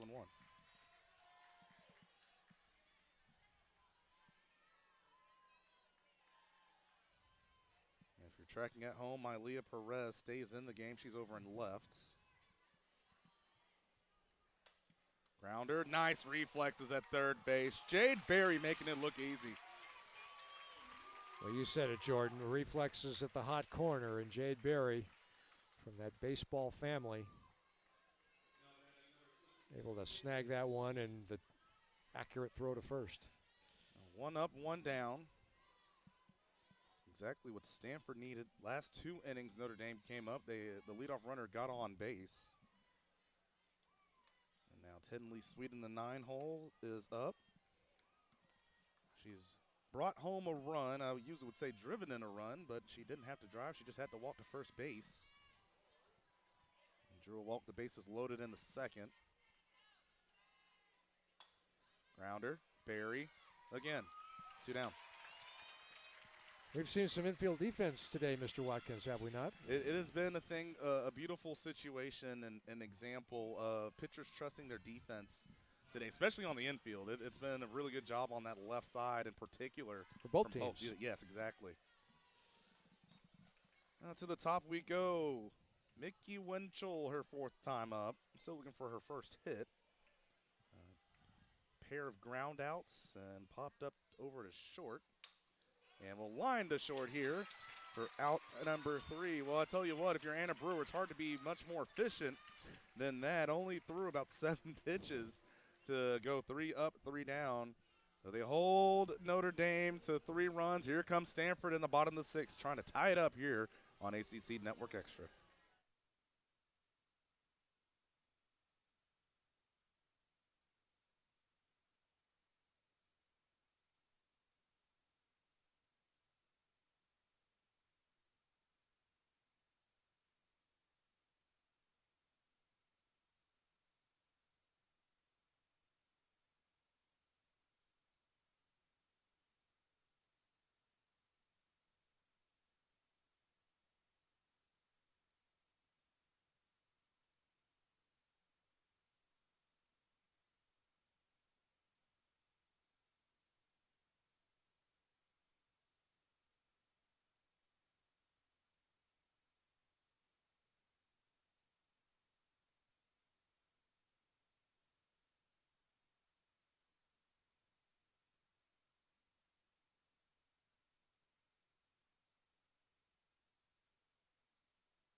Heart of the lineup coming up for Stanford. I know it's kind of tough to designate what the heart of the lineup usually is for this team, as everyone's pretty dangerous. And 2, 3, 4 coming up for the Cardinal. Emily Jones will be up first, looking for her first hit of the game. And this is what's been so impressive again. You talk about Michaela Castor and the work that she's done. For the top 4 in this lineup for Stanford so far today, just 1 hit. And that one again being the Kira Chan home run back in the first inning. And these are veteran Stanford hitters with high averages. And Castor has just spun a gem thus far, but she still has 6 outs to get, leading by just 1 run. Notre Dame looking to beat Stanford for just the 2nd time in program history. An off-speed pitch had Emily Jones way out in front. And coming into the weekend, Notre Dame was 0-6 against Stanford.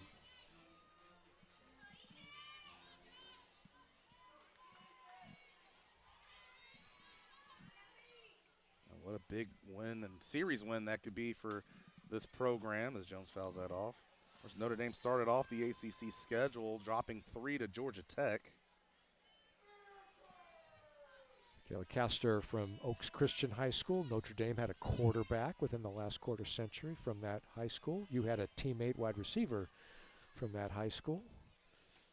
Maybe Jimmy Clausen, the former Notre Dame quarterback, and Francis Owusu, who had maybe the greatest catch we've ever seen at Stanford Stadium for a touchdown. Well, it's like we always say, if you want to see a big-time highlight on a catch, have UCLA go to Stanford Stadium. We've seen a couple of those throughout the year. Cody Whitfield. And there's a big swing and a miss there by Jones. Actually, she might have gotten a piece of that, so she'll stay alive. But also remember, Andrew Luck had a one-handed catch against them as well in the all-black jerseys. He did.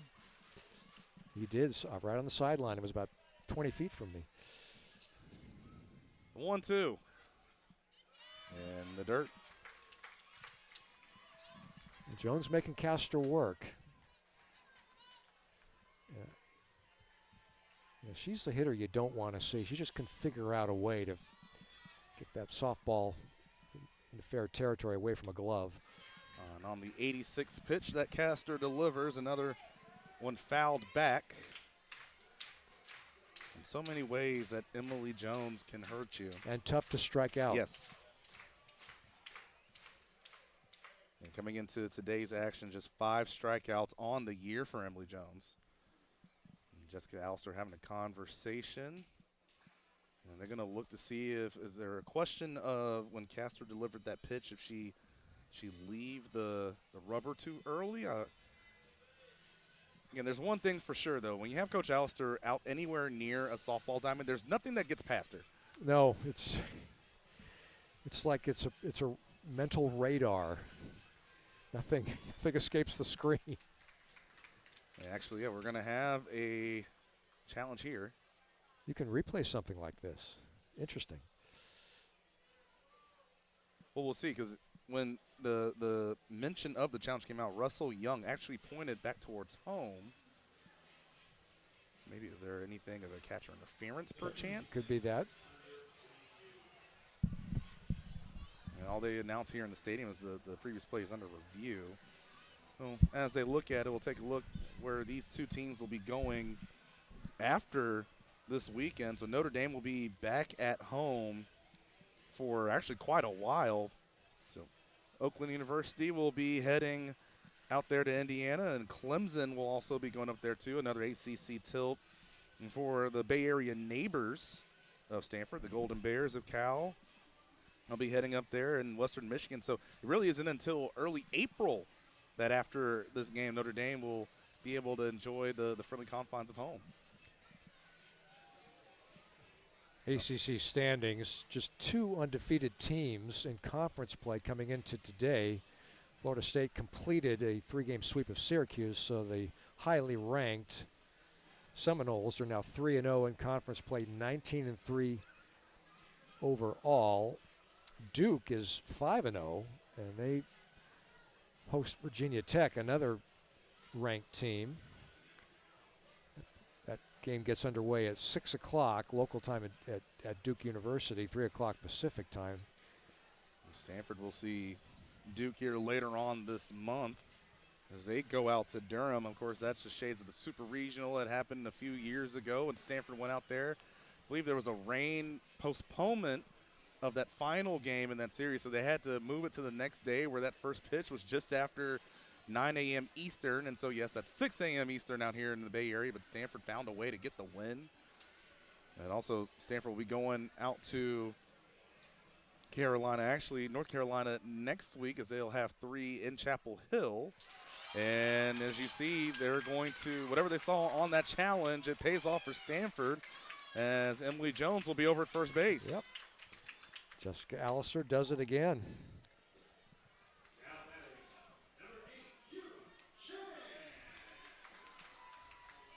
Stanford gets a leadoff batter on base, and it's huge, too, with the speed that Emily Jones has.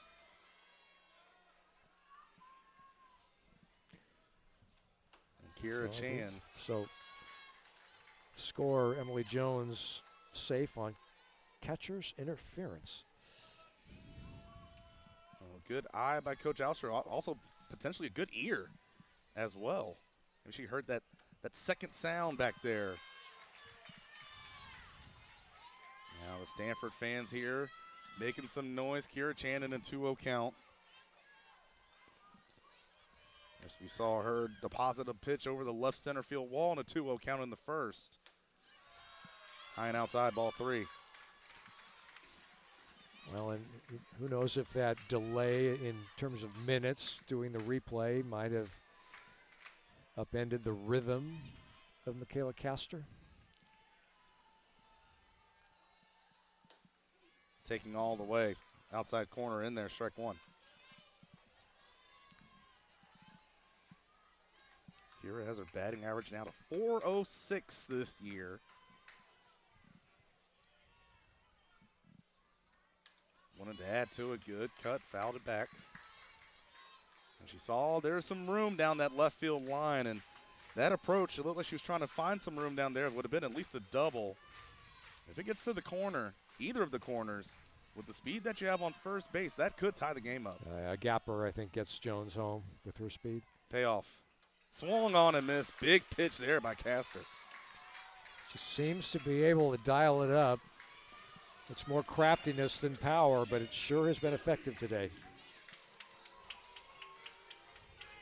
And strikeout number 4 for her on the afternoon. Now she has to deal with Jade Berry in this left-handed heavy lineup of Stanford's.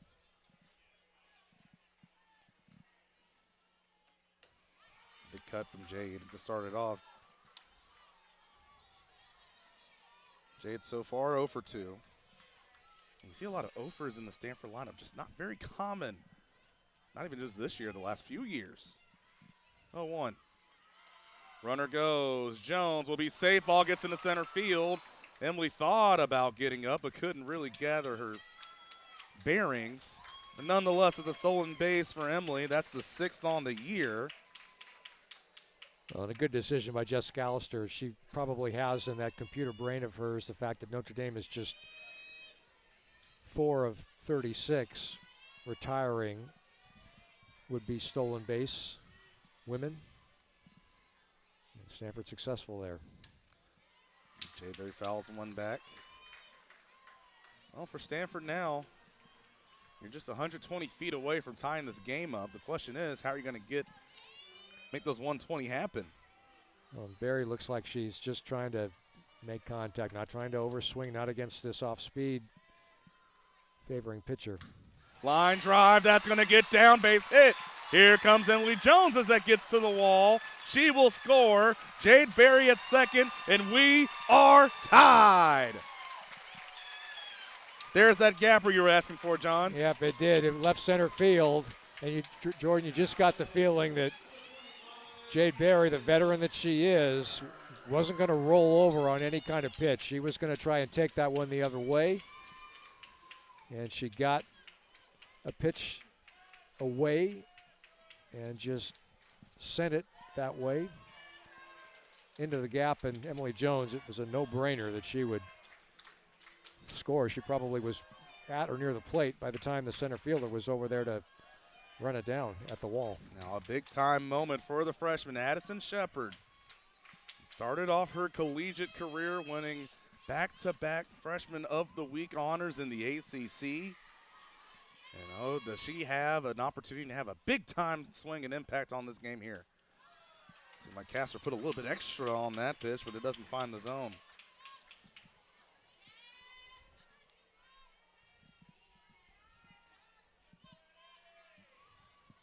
Shepard so far 0 for 2 today.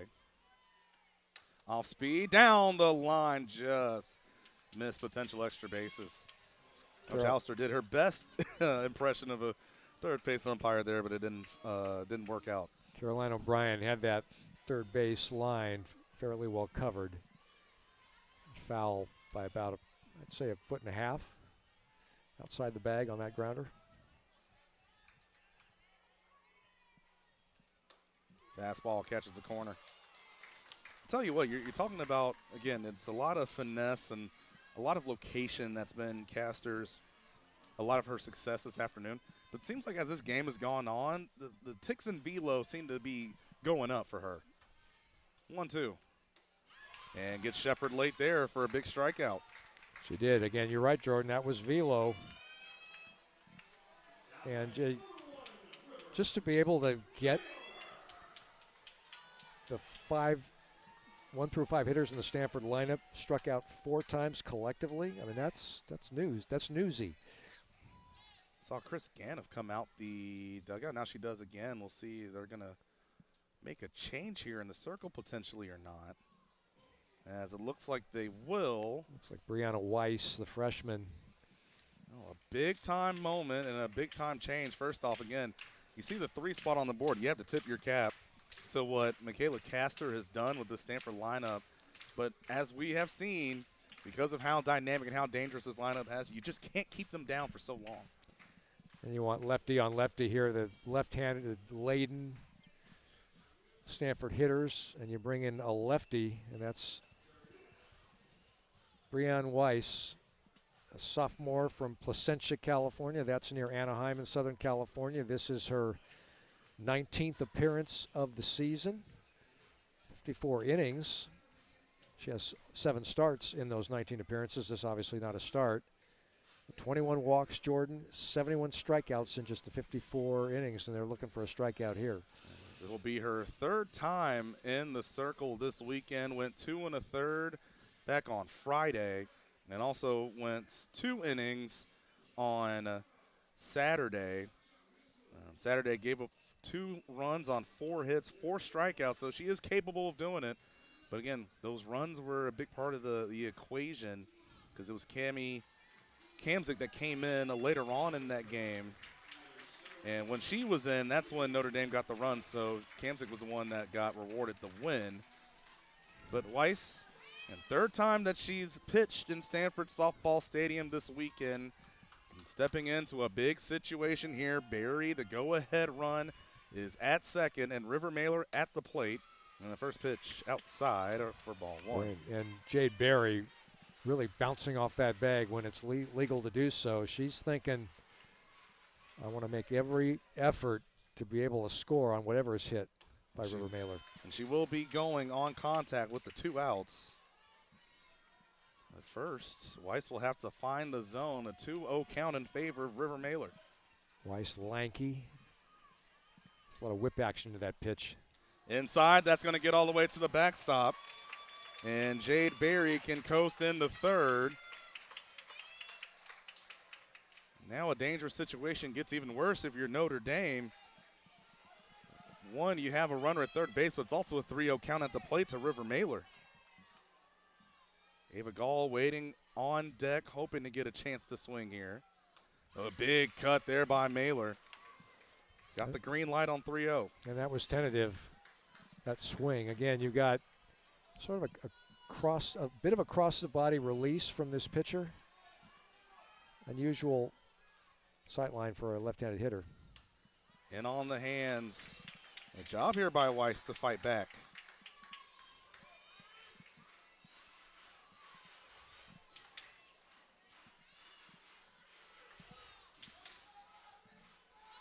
The count is full. The game is tied. Go ahead run at third. Here's the payoff. Ball 4. Good patience by the veteran Mailer, not offering it something decidedly out of the zone. Now Ava Gall at the plate. We talked about it earlier in this game. You saw, I think she took a foul ball off the hand when she was behind the plate. Well, one thing that can make that sting go away is you get a big-time hit here. First pitch, a little number. It's going to get by Weiss. The throw to first is still in time. Good job by Zachary to back up her pitcher. They're out number 3, but Stanford ties it up. The big-time double from Jade Berry gets us even at 3 as we go to the final frame of regulation. To the 7th we go on ACC Network Extra, and we are tied at 3. Don't go anywhere.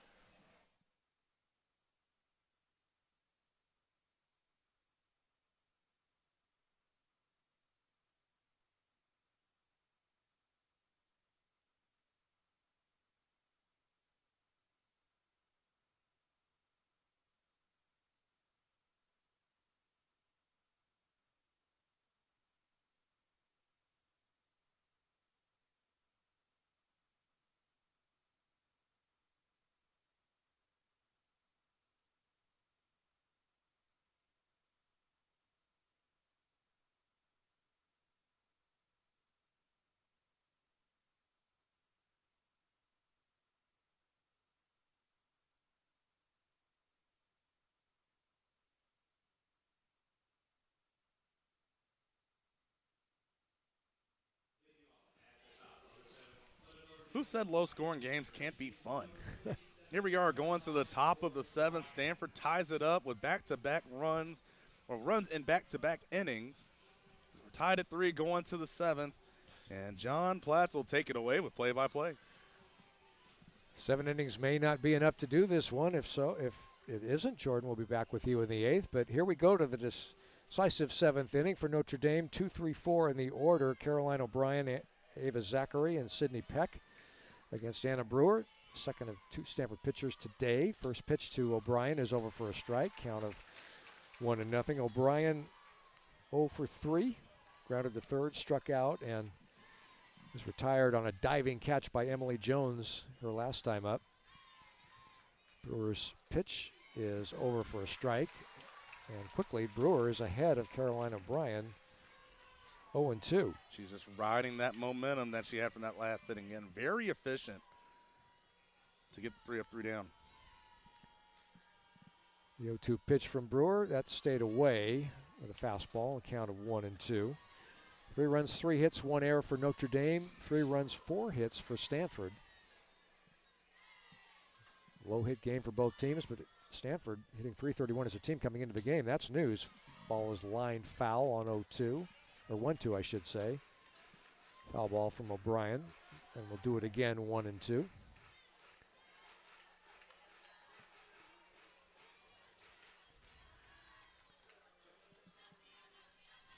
Stanford outfield fairly deep in center and left, medium depth in right, straight away all 3. 1-2 pitch up and in. Pitch close, but smartly taken by O'Brien. She wouldn't have done much with that had she made contact. 2-2 count. Notre Dame trying to get the leading run on base here, the leadoff run on base. Brewer's pitch is blooped along the right field line and in for a base hit. So mission accomplished for Caroline O'Brien. She gets her first hit of the afternoon, the 5th, or check it, the 4th for Notre Dame. And now the real fearsome hitters for Notre Dame, the ones hitting .340 plus are at the plate. And Jessica Allister now out of the dugout, and we'll speak to plate umpire Russell Young with her lineup card. That was almost like a half swing, if you will, for O'Brien there. Just trying to go with wherever the pitch was taken. Again, the big thing here for her, and she knows it, isn't even about hitting with power. You just need to get on base and set the table for that middle of the lineup coming up, and she did a good job of doing so. And I think this may involve will involve the catcher, Ava Gall. She's been nursing some bumps and bruises, including one sustained during this game, and I think Stanford may be making a change at catcher. Maybe perhaps Izzy Kakadian coming in. She's the freshman backup catcher. Yeah, I think that's exactly what it is. We saw Notre Dame earlier test Ava Gall's arm, and they were able to take second. And of course, every single bit of these 60-foot base paths were put at a premium right now. So I think that's exactly what's going on here. No question about it. And of course, again, with that being said, you just hope. I think that ground out that Ava had, it was off the end of the bat, and sometimes that can send a vibration through your hands that if they're already not feeling too good, that can sting a little bit. So, and hopefully that she's okay. Pitch is bunted at by Ava Zachary on the first pitch, count of 0-1. Zachary is 1 for 2 officially, scored a couple runs, singled and scored in the third, and walked and scored her last time up. O'Brien is a threat to run, 7 stolen bases in 10 attempts this season coming into the game. She looks like a track runner there at first base, and she does not go. The pitch is fouled away, just rolled toward the Notre Dame dugout, and Brewer is ahead 0-2. Well, if you're the pitcher, Brewer, you're just worried about the hitter here. Yes, you are, and you're in an ideal situation. You can afford to go out off the plate here. See if you can get Ava to chase. You're up 0-2. This doesn't really have to be over the middle of the plate. 0-2 pitch on the way. Line down the right field line, and that's going to get into the corner. O'Brien rounding second. She will steam into third, and she will be held there by her coach, Chris Ganiff. Into second with a double is Ava Zachary, and that freshman who came into the game hitting .351 gets her 5th double of the season. And Notre Dame with really something cooking now here in the top of the 7th inning. And that's exactly what I was talking about. 0-2 count, that just caught way too much of the plate. And as good of a hitter and as good of a day that Zachary's been having, you just can't give her a situation like that where she can still be in her wheelhouse and make something happen down 0-2. Pitching change forthcoming for Stanford.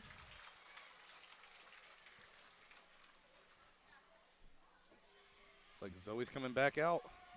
Yeah, Zoe Prostyko, the boomerang game for Zoe. Of course, she started this game, and in her first appearance, if you will, 4 innings officially pitched, allowed 2 runs both earned on 2 hits, walked 5, struck out 4. The walks, Jordan, were really her undoing early in the game, but here she is again to try and hold the line here in this 3-3 tie. Notre Dame runners now second and third, nobody out. Yeah, the walks were such a big part of what Notre Dame was able to do early on, but now the thought process of bringing her back in here, you're hoping that you can rely on what her reputation has been for the majority of this year. And you still have nobody out in this inning. They're 2 in scoring position for Notre Dame. You know, a strikeout can go a long way, potentially maybe even 2. Can go a long way with how this game shapes out the rest of the way. Of course, Prostyko is Stanford's triple-digit strikeout pitcher. She crossed that threshold in this game. And she's being called upon here now to do some superior pitching. She's got a tough one at the plate in Sydney Peck, who is 0 for 1 officially, walked and scored in the second, struck out in the third, both against Prostyko, and then was hit by a pitch in the 5th inning. Prostyko's first pitch, check swing, it was low. They said that it was not offered at sufficiently, no appeal. Stanford infielders at the corners in 3 or 4 steps each. Prostyko's 1-0, hits Peck. So for the second time this afternoon, Sydney Peck takes one for the team, if you will. And now a real chance for Notre Dame, not only to take the lead, but perhaps break the game open. Bases loaded, nobody out, and Hayden Kine the batter. But at the same time, if you're Stanford, that's not the end of the world, because now anything hit on the ground, Stanford can go home and get a force out. Kine is 2 for 3 with a couple of RBIs, so she's having a day. She offers at it. It's swung on a misplay at the plate now, and it's a run scored. The runner is safe. That pitch was a check swing. They ruled no swing, and it was a wild pitch. Went back to the backstop, which, of course, is not very far behind the catcher's box. And so on the wild pitch, Notre Dame takes the lead as O'Brien scores to make it 4-3 Irish. Well, there's so much for the force out at home. Again, from our angle, I couldn't tell if that was foul tip back at first, but it wasn't. It missed everything. Well, 1 out the count to Hayden Kine, looking for more RBI. She already has 2 on the afternoon. Verstyko's pitch is another wild pitch, but no attempt from third base this time. As Jordan mentioned, runners at second and third, and that runner at third, Ava Zachary, took about 5 steps and thought better of it. And now a trip to the mound from Stanford pitching coach, the aforementioned Danielle O'Toole-Trejo. And Jordan, I would imagine this is more to settle down the senior, who has thrown 2 of maybe the wildest pitches she's thrown this season. Yeah, you just, well, and then to add on to that, you just had to hit batter, which, you know, again, it's easy for me to say. I'm not the one throwing pressure pitches right now. You would think that, or hope that Zoe could tell herself, okay, you know what? That just would create a situation where we have a force out anywhere. My defense has shown, especially on the infield, that if you let them give a chance to make a play, they'll make it happen. And so since that didn't happen, right, this is a little bit of more of just a calm down situation. And, of course, we've seen Zoe respond and bounce back before, so we'll see if she can do it again. Even veterans need a little assist from the coaches. Verstyko's first pitch is, it strikes Kine, and another hit Batswoman. As Kine will take first base. She's trying to shake it off. Looked like it hit her left wrist. So back-to-back, hit by pitch. And so the bases once again loaded for Notre Dame. And Olivia Levitt is the scheduled hitter, and Jessica Allister out to the mound to talk to Verstyko, and that will be it for Zoe.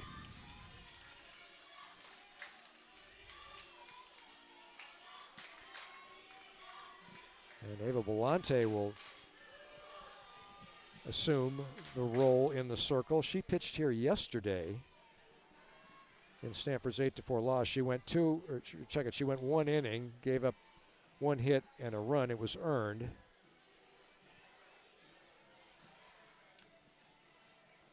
Came aboard in the top of the 6th inning. And so the freshman Ava Belante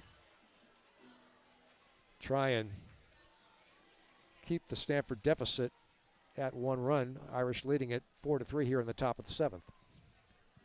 Yeah, it's just a tough turn of events for Stanford. Again, all of that effort and energy that they've had to muster up, it's been such a good job for the most of this game by Michaela Castor to limit that offense. They finally pieced together some things the last few innings, and now Notre Dame, they easily turned back in this top of the 7th to get the lead again. But even with that, as you talked about before, there's a potential for this to be a big number on the board for Notre Dame as the bases are loaded once again and still nobody out. Well, and Jordan, you've been talking about Chris Ganiff in her 2nd year and trying to build something with a lot of young players. This could be a sort of a significant series win if Notre Dame can add to their run total here in the top of the 7th and then close it out.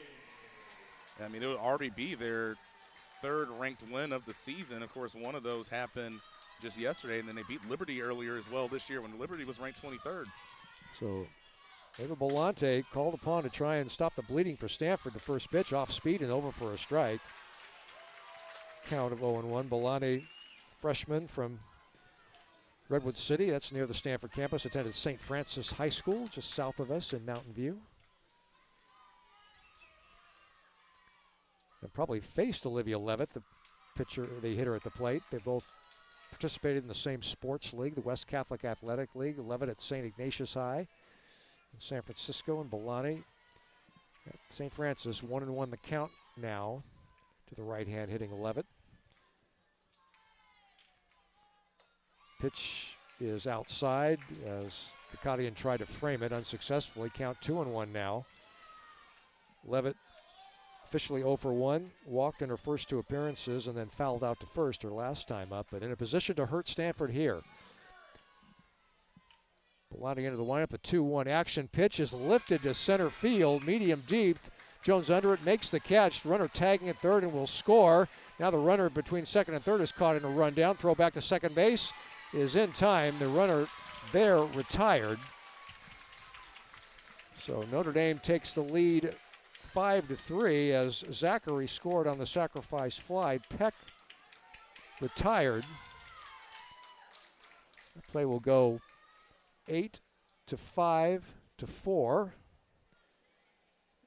the second out. So 2 outs on the play as Chris Ganoff now wants to talk something over with the first base umpire. But for the moment, 2 outs and a runner at second, the runner at first.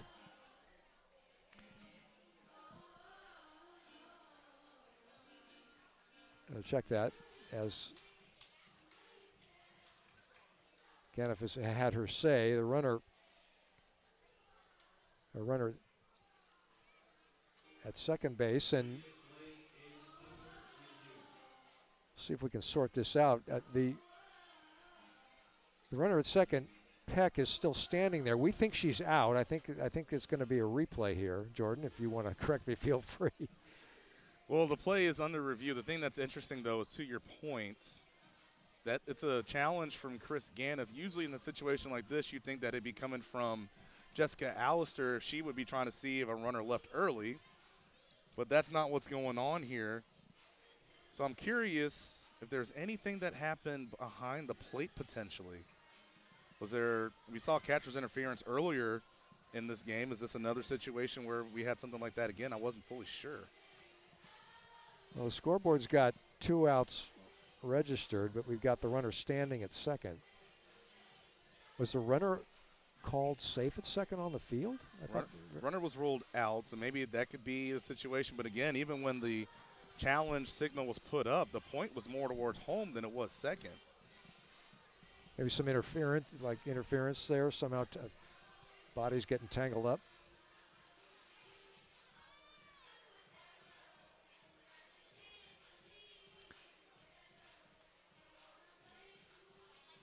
Ganoff giving no quarter. Again, you love these competitive softball coaches. They know the rules. They have eagle eyes, and now we're going to get our resolution. Well, and Coach Ganoff knows, too. You've done a good job holding the Stanford offense as long as you have, but they can strike at any time. Any run that you can get is huge.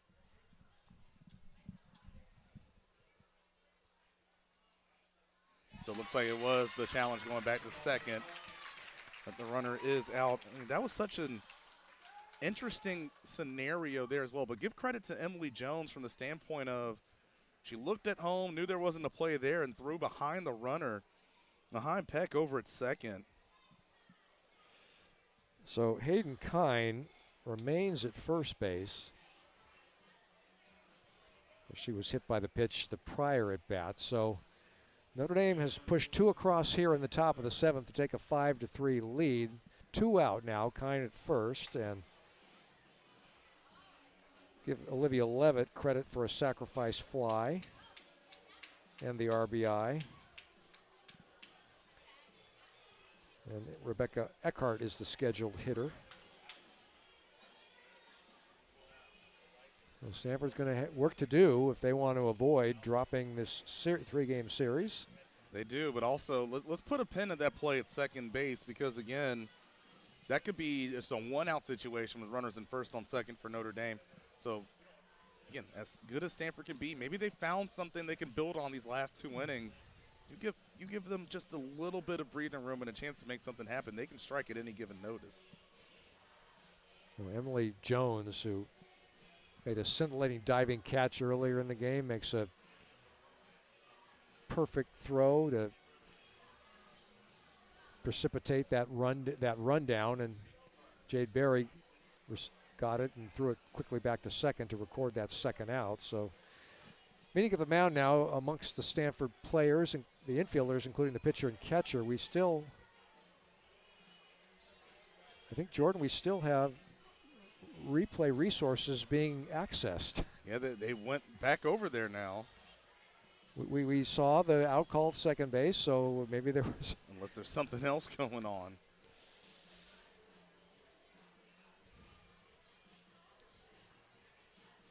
And now the two umpires who were in the replay facility are now walking out. See if they resolve things to Coach Ganeff's satisfaction. And so I think that was a challenge by Coach Allister. She was going to see if the runner left from third early on the tag up, and no, she did not, so the run does count. Interesting. I don't know if that was just kind of what the heck challenge or if she had seen something. In any event, we're back to live action now. And the mission for Ava Belante is to get this third out and send Stanford to its final at-bat, down just 2. Belante's pitch is on the outside corner for a strike. Rebecca Eckhart, 1 for 2, walked in the second, called out on strikes in the third, grounded back to the pitcher in the 5th. Crouch stance at the plate from this right-handed hitter. She takes a pitch outside, does Eckhart, and count even up at 1-1. Nice crowd on hand, most of them in the rows below Jordan and I in the shade. 1-1 pitch off speed and away. A count of 2-1. And you see, per usual here for some of the Stanford games, a lot of the youth softball teams are out here. Beautiful new facility. If you are within the area, you need to check it out. 2-1 pitch off speed and over on the inside corner. Beautiful pitch from Ava Belante there. And Belante 1 strike away from getting Stanford out of it.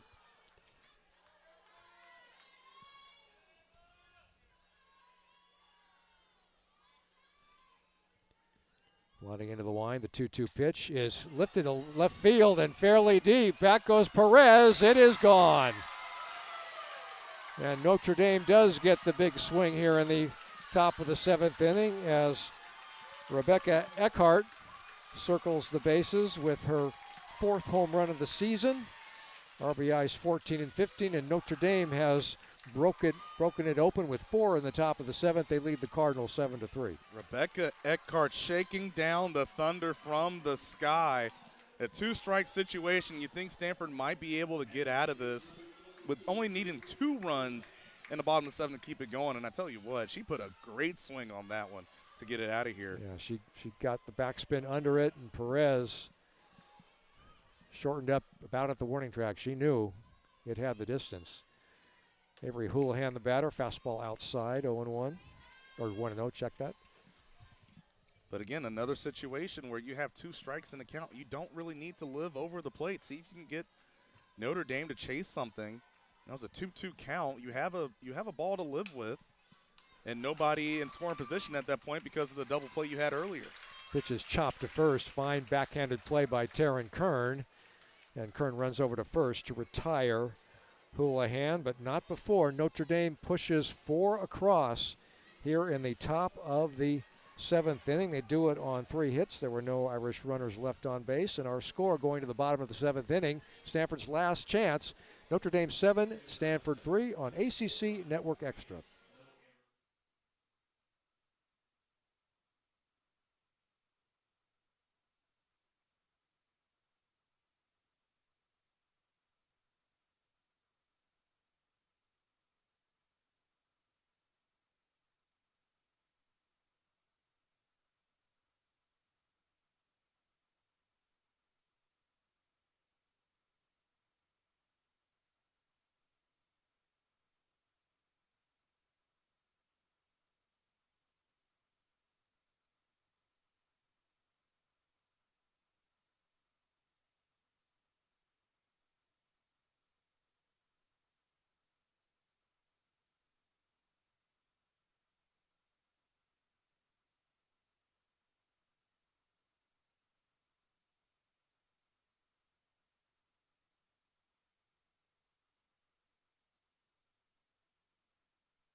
Last chance for Stanford here in the bottom of the 7th inning here at Stanford Softball Stadium. Notre Dame 7, Stanford 3. Notre Dame seeking to take this 3-game series. It would be their second win in the 3 games here at Stanford.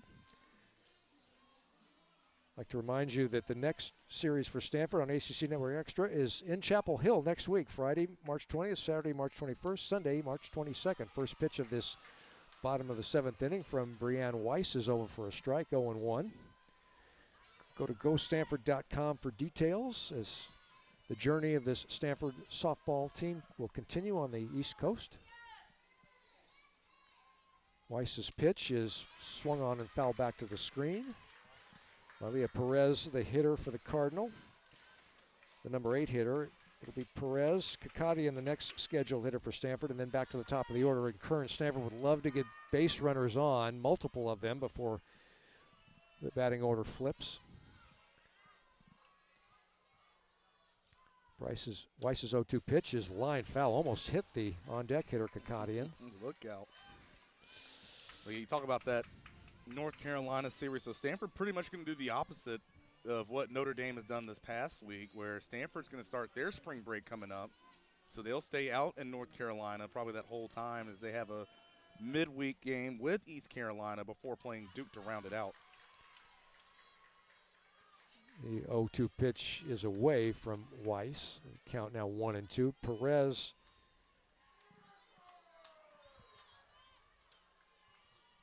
for 1. Go check it 1 for 1. She single was retired on a force play her last time up. Pitch is swung on and missed as Weiss changes speeds. And that's a sub-theme of this game, along with Notre Dame's infield defense today, has been the pitchers, Jordan, drawing upon that off-speed pitch to retire Stanford hitters. Yeah, she took a page out of Michaela Castor's book in that regard. A really good pitch. And again, a good time to use it as well. You have some of the younger players right now for Stanford that don't play as much. They're looking to try to get something going. Get them a little overzealous. Get them out in front. First pitch to Kakadian is over for a strike. Well, Notre Dame has had a pair of Southern Californians pitching today, and no doubt friends and family are here supporting them, and they have turned out, as they say, and turned it up. Pitch is outside with a fastball from Weiss, and the count even up at 1-1 to Izzy Kakadian. Yeah, they erupted when that home run left the bat in that last inning from Eckert. Made themselves known. Kakadian 0 for 1, bounced into a fielder's choice her first time up in the 5th inning, and that pitch is lifted foul and out of play toward the berm along the right field side in the out of play area. I gotta say, when they did the whole redevelopment, reconstruction of the stadium, I'm so happy that they kept those berm seatings on both sides of the line. Taking a page from Sunken Diamond, where it has been hugely popular, a hugely popular place for students and young people to attend games. That pitch is fouled back to the screen, so it count stays at 1-2. Jordan mentioned softball players coming to watch Stanford softball, and of course little leaguers and youth baseball players of all types have gone to Sunken Diamond for decades. 1-2 offering now from Weiss is line foul and out of play down the left field line as Kakadian turned on that pitch, but it's merely a foul ball. Count stays at 1-2. Yeah, Weiss went off speed again, and she's going to make a mental note of how Kakadian responded to it. Right, still early, did make some contact with it, but that goes to show you she's still sitting on that fastball coming right now. Kakadian from Torrance in Southern California. The 1-2 pitch is fouled back to the screen again. So Kakadian doing a good job of staying alive. And I don't know if there's any science to this, but the more times, having been at the plate, Jordan, you were too, more you fouled off, the more your concentration increases. You lock in mentally, and sometimes you get a solid contact when you do get it. And that solid contact, left center field, that's down. It goes through and all the way to the wall. Kakadian extra bases. She'll hold at second base. No need to try and make a hero play down 4, but Kakadian on 2 strikes, Jordan, gets a gap double with 1 out here in the bottom of the 7th. Well, John, you were right on it. The deeper the count goes, the more advantage it goes to the hitter. One, you get to see that pitcher more often. Then also, you just never know. That gives a more likelihood that pitcher is going to give you a mistake that you can take advantage of as well. And, I mean, you saw it. The whole at-bat, Izzy was right on it. right? There was that line drive that was fouled down the line, a couple of them that went right back, and usually that is the sign that a pitcher or a hitter is right on a pitcher when they can hit it, they foul tip it right back behind them. And tip back to the top of the order, and Taryn Kern, Stanford's uber dangerous hitter, but a quiet day. 0 for 3, a pair of strikeouts and a grounder to first for Stanford's leadoff hitter. 1-0 pitch from Weiss is outside again, and Weiss appears not to want to deal with Kern. The problem is, if you're Notre Dame, you want to get outs. You don't want to put more people on base. This is the top of the order, and some good hitters following Kern as well. Off speed and over for a strike on 2-0. Weiss gets the call. Yeah, you let Taryn reach here, things get a little interesting. Kern right on top of the plate. We mentioned how often she's been hit by pitches in her collegiate career. 2-1 offering is on the outside corner for a strike as Weiss paints the corner again, and the count now even up at 2-2.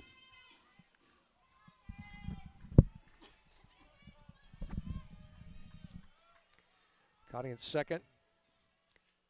And the pitch swung on and missed, and for the third time in this game, Taryn Kern is retired via the strikeout. A second out of the bottom of the 7th for Notre Dame, and Jordan Weiss reared back, as they say on that one, and just got it past. She did, and every single strike that she got to Taryn, she went up and away. She stayed consistent with it and stayed precise with it.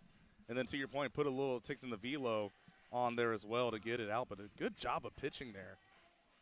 And she was not going to take that to Taryn's wheelhouse middle in to let her, again, make this game potentially a lot closer. They've talked about the strikeouts that Notre Dame has recorded on the season. As a staff, Notre Dame came into the game with 156 strikeouts, 4th most in the ACC, and we've seen strikeouts in abundance pitched by Notre Dame in this game. So 2 out. Last chance for Stanford is Emily Jones, who is 0 for 2. Was awarded first base her last time out and scored at the time. Got Stanford within 1 run. That pitch is grounded back up the middle and into center field, base hit. That's going to score Kakadian. Jones going for second. She's in there with her speed. Play wasn't close, and Stanford gets a little bit closer. First pitch swinging. Emily Jones, and rewarded on a comeback hit up the middle. She gets a double out of it. And the run scores. Kakadian crossing the plate. 7-4 Notre Dame. That's a good read there, too, by Emily. Sends it back up the middle. But also you have a right-handed throwing center fielder going to her left, so she's going to have to stop, pivot all the way around to get a strong throw. And, again, Emily too fast to get her. So Kira Chan is at the plate. Stanford's number 3 hitter. She is 1 for 2, homered in the first inning. Walked and struck out her most recent trip. That pitch is over for a strike from Weiss.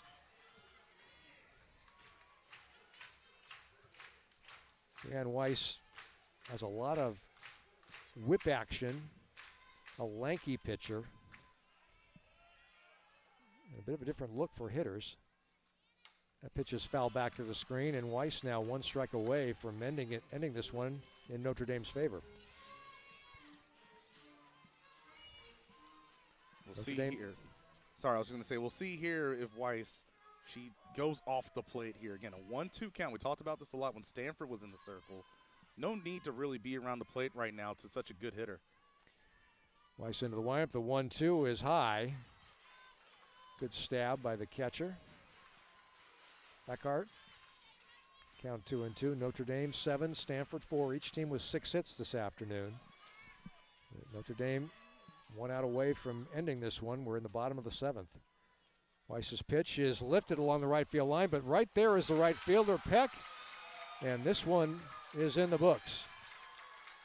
For Stanford in the 7th inning, they do get a run on a pair of hits. 1 left on base, but this game and this series goes to the Notre Dame Fighting Irish by the score of 7-4 for Notre Dame. 7 runs, 6 hits, 1 error. For Stanford, 4 runs, 6 hits, and no errors. Winning pitcher, I believe, will be credited, or the win will be credited to Breon Weiss. Make her record 6-5. And the loss for Stanford, I believe, will be assessed to Anna Brewer. She faced 2 in the top of the 7th, did Brewer, before being relieved by Bolante.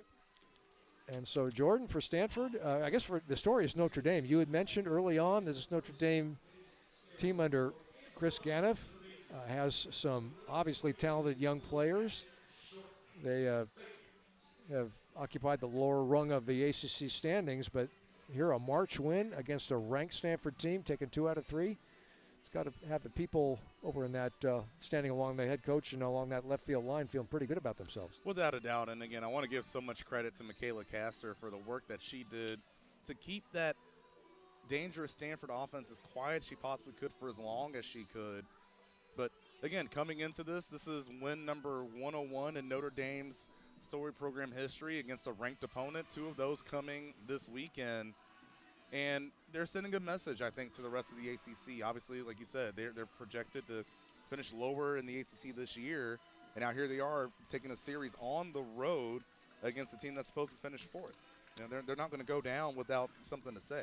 So this Notre Dame team of 10 Californians and 11 non-Californians kind of clapping their hands toward their support folks up in the stands as Notre Dame takes 2 out of 3. They'll go home to take on Clemson in their next ACC series, and following that, the California Golden Bears. For Stanford, it's to the road to the state of North Carolina after this finals week upcoming is completed. Stanford will take on the North Carolina Tar Heels in games that you can check out on ACC Network Extra. Go to gostanford.com for that information. Games Friday, this coming Friday, Saturday, and Sunday, March 20th through the 22nd. Cardinal will stay in the state of North Carolina to play a midweek game against East Carolina, and then the Cardinal will take on Duke in Durham, as Stanford will be in the Research Triangle for its next 2 3-game series away from Stanford. Jordan, enjoyed it a lot. I think in a couple weeks we'll be back at it. Look forward to working with you again, and hopefully for Stanford fans, some better results.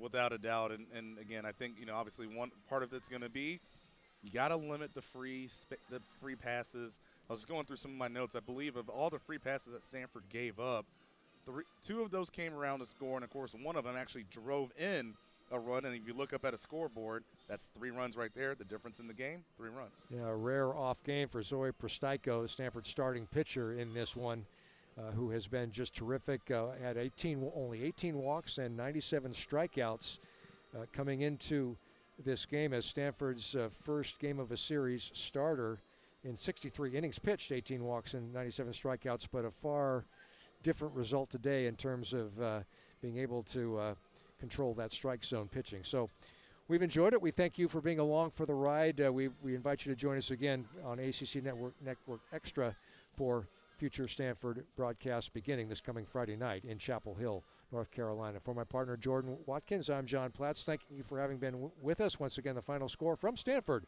Notre Dame takes the game and the series. The final, Notre Dame 7 and Stanford 4. You've been listening to ACC Network Extra.